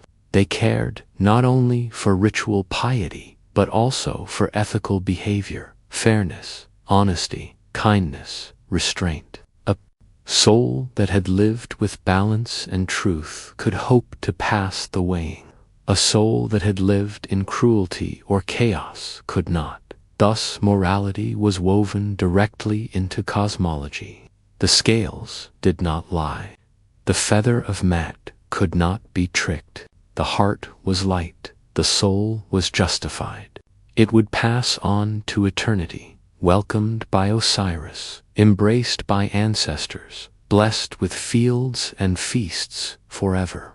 If the heart was heavy, Ammit consumed it, and the soul ceased to exist. To the Egyptians, this second death, annihilation, was the greatest fear, far worse than punishment. It was the erasure of memory, the end of name and identity. All preparation, all ritual, all devotion was meant to guard against that fate. The Book of the Dead was therefore more than a text. It was a companion, a map, a voice for the dead. Its spells were spoken not only by the soul, but also by the living, by priests and family members, ensuring that the departed was never alone. To hold such a scroll in one's tomb was to carry a lantern through the darkness, each spell a spark of light guiding the way. Tombs themselves were constructed as miniature versions of the Duat corridors, wound-like passageways of the underworld.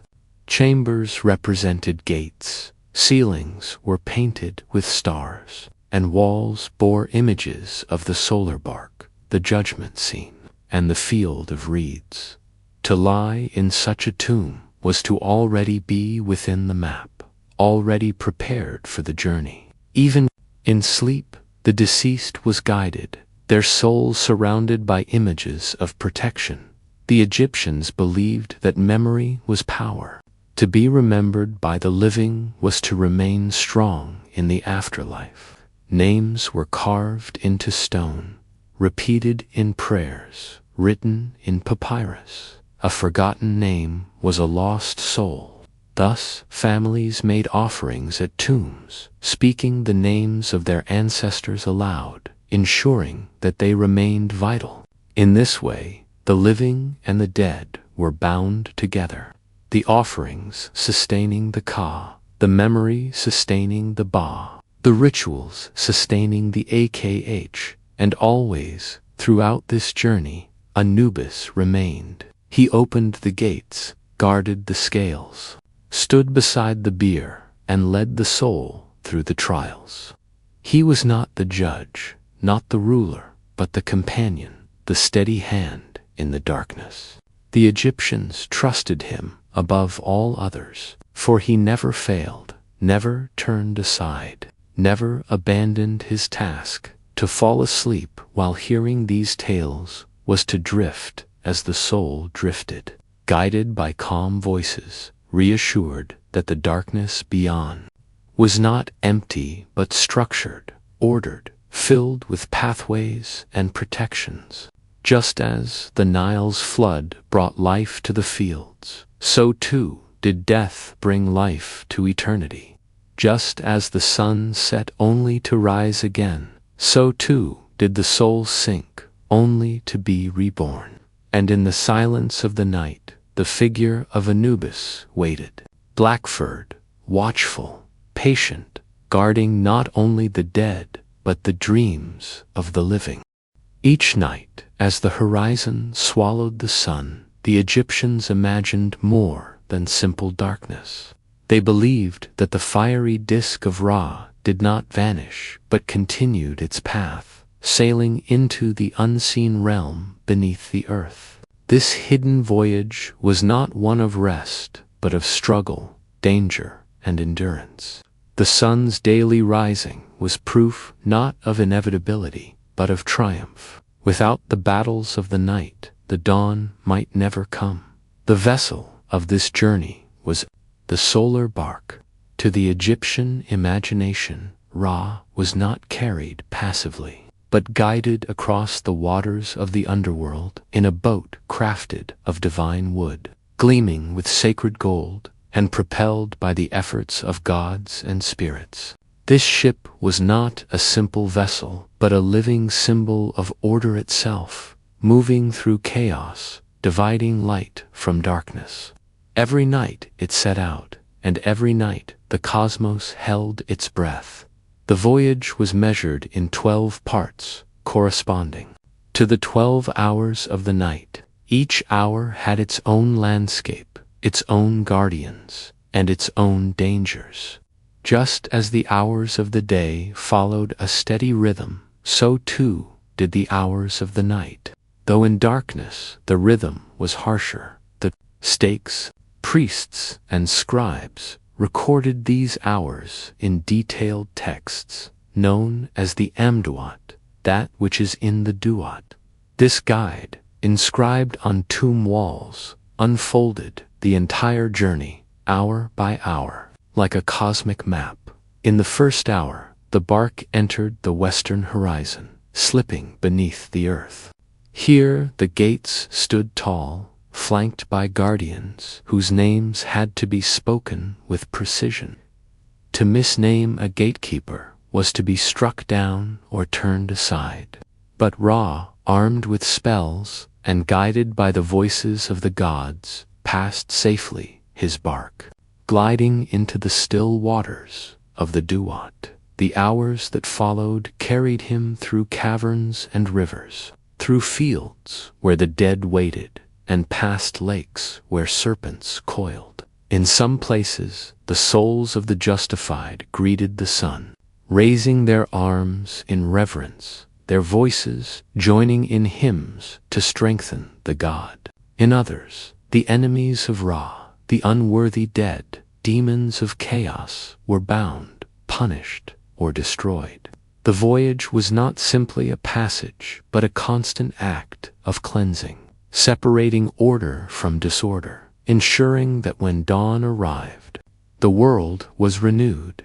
Among the most striking features of these hours were the companions of Ra. He was never alone. Gods stood ready at the prow, at the oars, at the stern, each with their task. Saya, the personification of perception, stood near, offering insight. Heka, the embodiment of magic itself, was present, for without magic, no god could endure the Duat who, the power of authoritative speech, joined as well. For in Egypt, words themselves carried creation.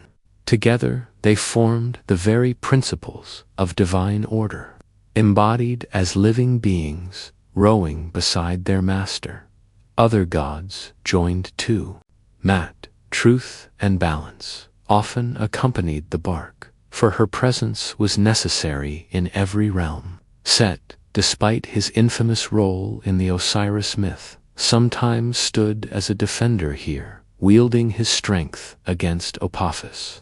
It is one of the paradoxes of Egyptian belief. The god of chaos, so feared on earth, was also at times the very protector needed against chaos incarnate. By night, Set's violence found its purpose, striking against the serpent who sought to devour the sun. And always there were the crew of minor deities, their names now faint but once recited with reverence. Some bore torches to light the darkness. Some steered, some chanted, some guarded the cargo of souls carried aboard. For in some depictions, the bark carried not only Ra, but also the justified dead, those who had passed judgment and now joined the eternal voyage, traveling with the sun god through the night and rising with him in the dawn. The greatest danger came in the middle hours when Apophis or Apep rose from the depths. This serpent of chaos was immense, its coils stretching endlessly, its jaws gaping wide enough to swallow the sun itself. Each night it struck, hissing, spitting venom, lashing at the bark, and each night the gods fought back. Spells were cast, nets were thrown, spears thrust into its flesh. Priests on earth joined the battle, reciting incantations during temple rituals to bind the serpent, to weaken it, to ensure that it failed. For though the battle was divine, the people of Egypt saw themselves as participants, their voices rising with the priests to hold back darkness. The texts describe moments of peril when the bark was halted, trapped in the coils of Apophis, the world above lingering in danger of endless night. At such times, the gods struck with fury, slicing at the serpent's body, burning it with fire, hacking until it released its grip, and when it was defeated, the bark sailed on the serpent, slain but never destroyed, for each night it returned.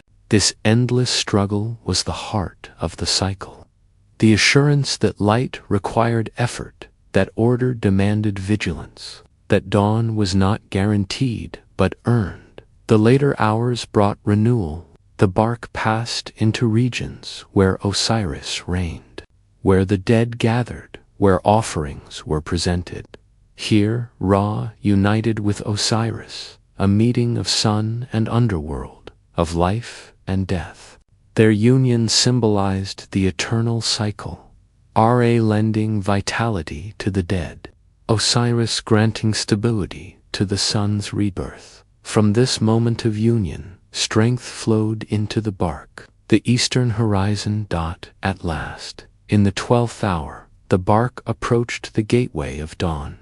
Here, a serpent again awaited, but this time not Apophis, but men, a protective serpent who coiled around the bark, shielding it as it entered the passage to the sky.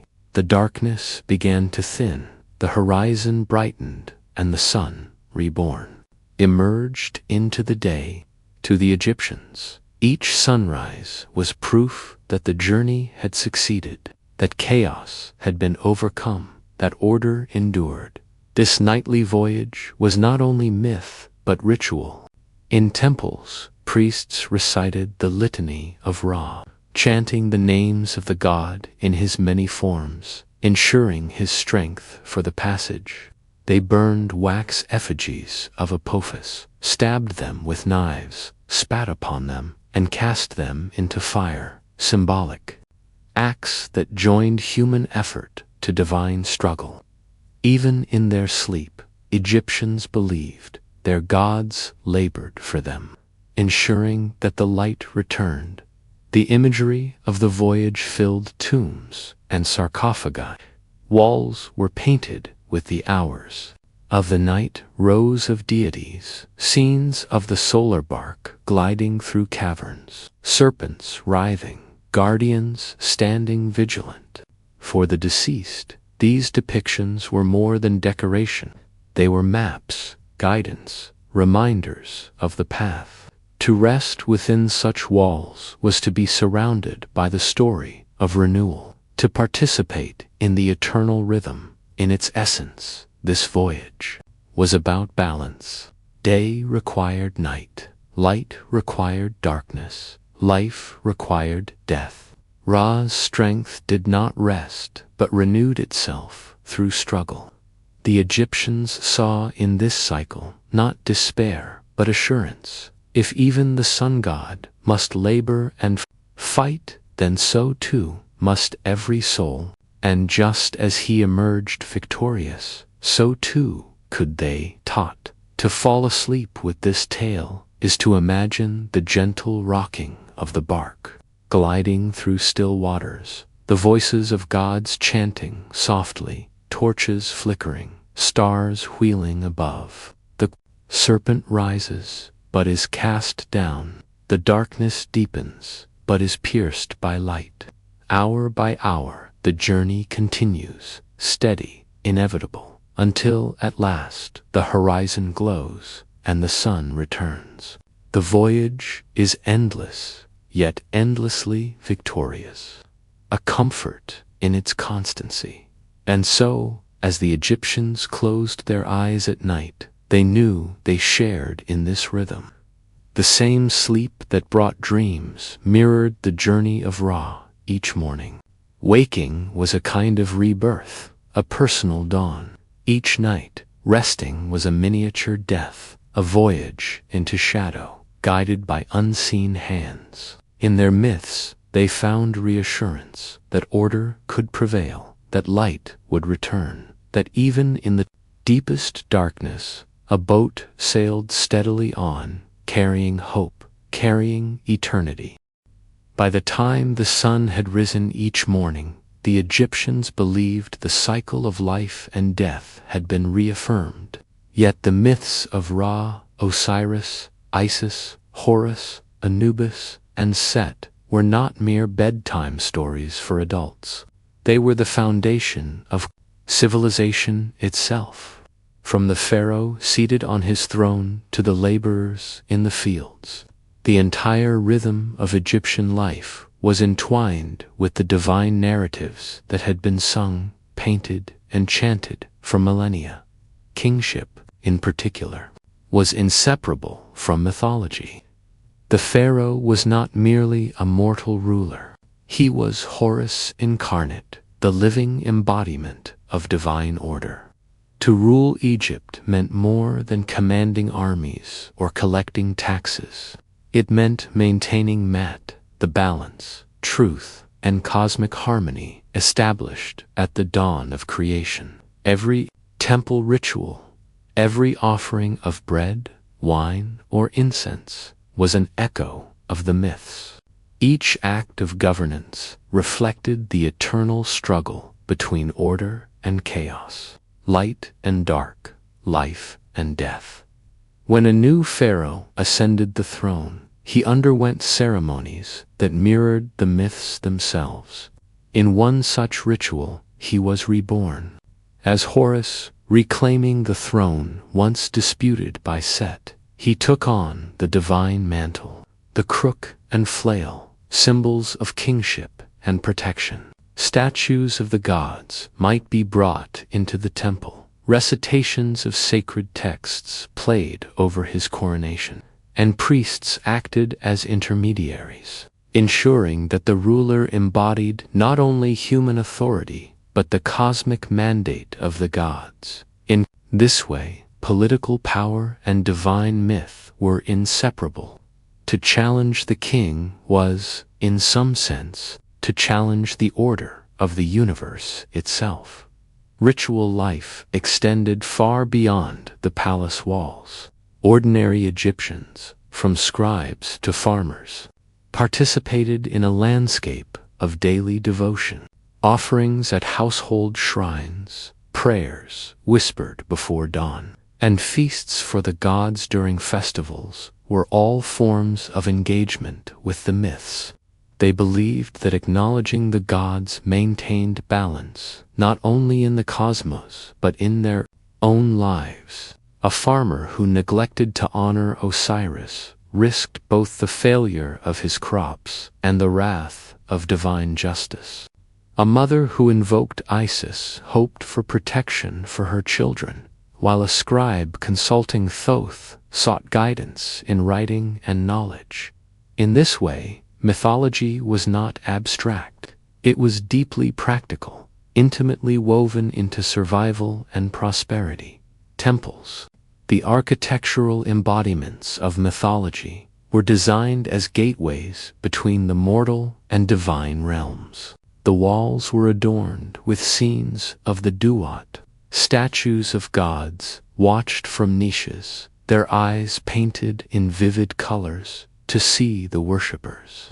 Even the layout of a temple reflected mythological principles, pylons as mountains of creation, sanctuaries representing the primeval mound, and sacred lakes recalling the waters of chaos. Walking through these spaces, priests and visitors alike were immersed in narrative, ritual, and meaning. Sacred texts reinforced these structures.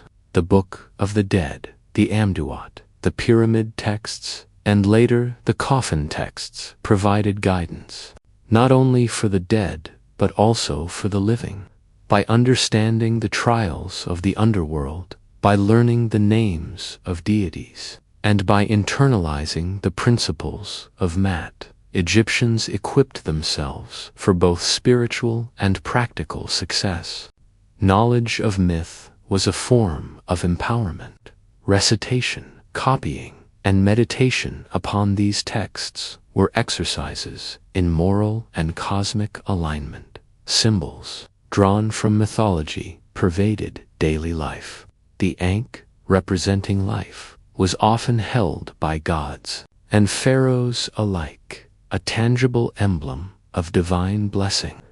The Eye of Horus was painted on amulets and coffins, offering protection and healing. Scarabs, associated with Khepri, the morning manifestation of Ra, symbolized rebirth and the eternal cycle of life. These symbols were more than decoration. They were assurances that the principles of myth were active, present, and capable of shaping reality. The Egyptians lived surrounded by reminders that their gods were both powerful and personal, cosmic and local, terrifying and protective. Even the afterlife was approached through these lenses. Tombs, mummies, and burial rituals all incorporated myth in practical terms. Coffins were shaped and decorated to guide the soul. Spells and amulets were inscribed or placed strategically to aid the deceased. The orientation of tombs, the direction of burial, and the placement of statues were all deliberate, meant to harmonize the mortal remains with the eternal rhythms of the gods. Death was not an end but a continuation, a journey in which the deceased joined Ra on his voyage past judgment before Osiris, and dwelled in the fields of eternity under the watchful eyes of divine protectors. The myths also reflected the complexities of human experience. Set's violence, Isis's devotion, Horus's vengeance, Osiris's death and resurrection, all mirrored the trials, ethics, and emotional landscapes of daily life. Through myth, the Egyptians explored jealousy, loyalty, love, revenge, courage, and wisdom. They depicted the consequences of choices, the inevitability of cosmic balance, and the necessity of preparation, knowledge, and reverence.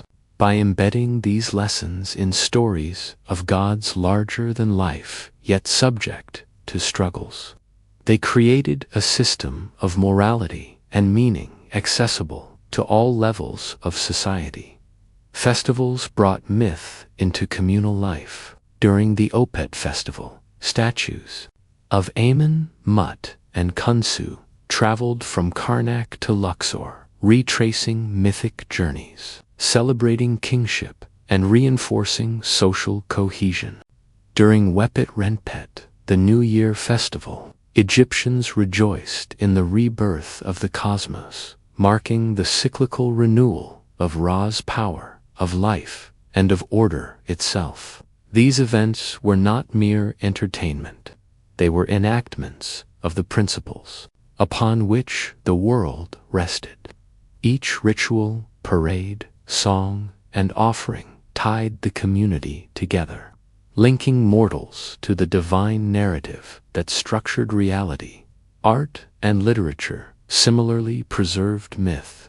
Tomb paintings, reliefs, and hieroglyphics depicted scenes of gods, afterlife journeys, and cosmic battles. Poems and hymns celebrated the deeds of Ra, praised the wisdom of Thoth, and recounted the trials of Horus and Set. Each visual and verbal medium was carefully crafted, a meditation on eternal themes, offering the observer a path to understanding and a gentle immersion into the rhythms of myth. Even the colors were symbolic: gold for the divine, blue for the waters of creation, green for rebirth, red for chaos and vitality. Every element of design was intentional, enhancing comprehension and reverence. Over time, the influence of these myths extended beyond Egypt. Greek historians, Roman philosophers, and later scholars studied, translated, and sometimes misinterpreted the stories, but the essence endured.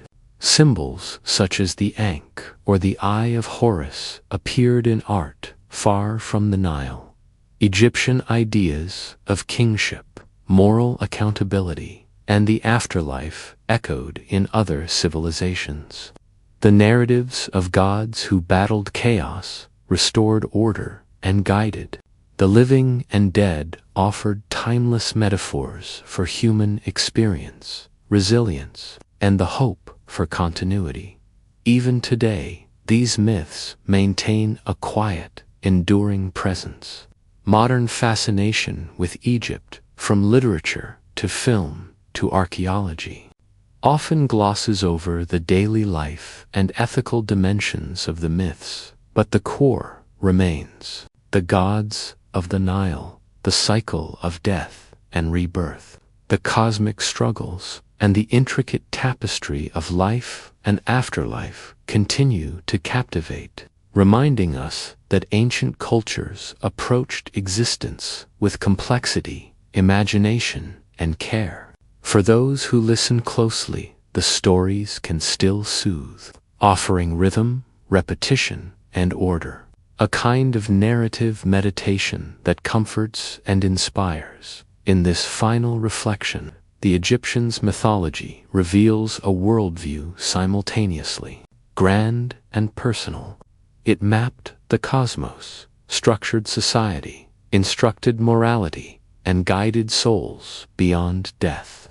Every sunrise was a triumph, every ritual an alignment, every symbol a bridge between mortal and divine. And perhaps most importantly, these myths invite a quiet contemplation of continuity, that life, death, and order are part of a vast, interconnected pattern, one that stretches from the earliest recorded dawn to the silent evenings of our own imagination as night falls.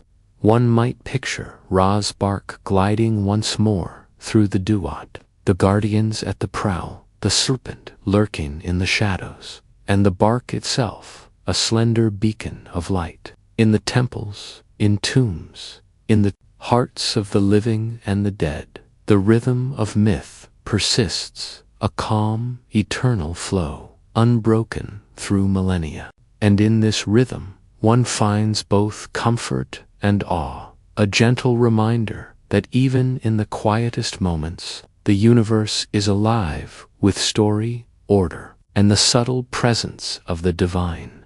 The Egyptians understood that to live well, to die well, and to exist within the rhythm of creation required knowledge, respect, and mindfulness.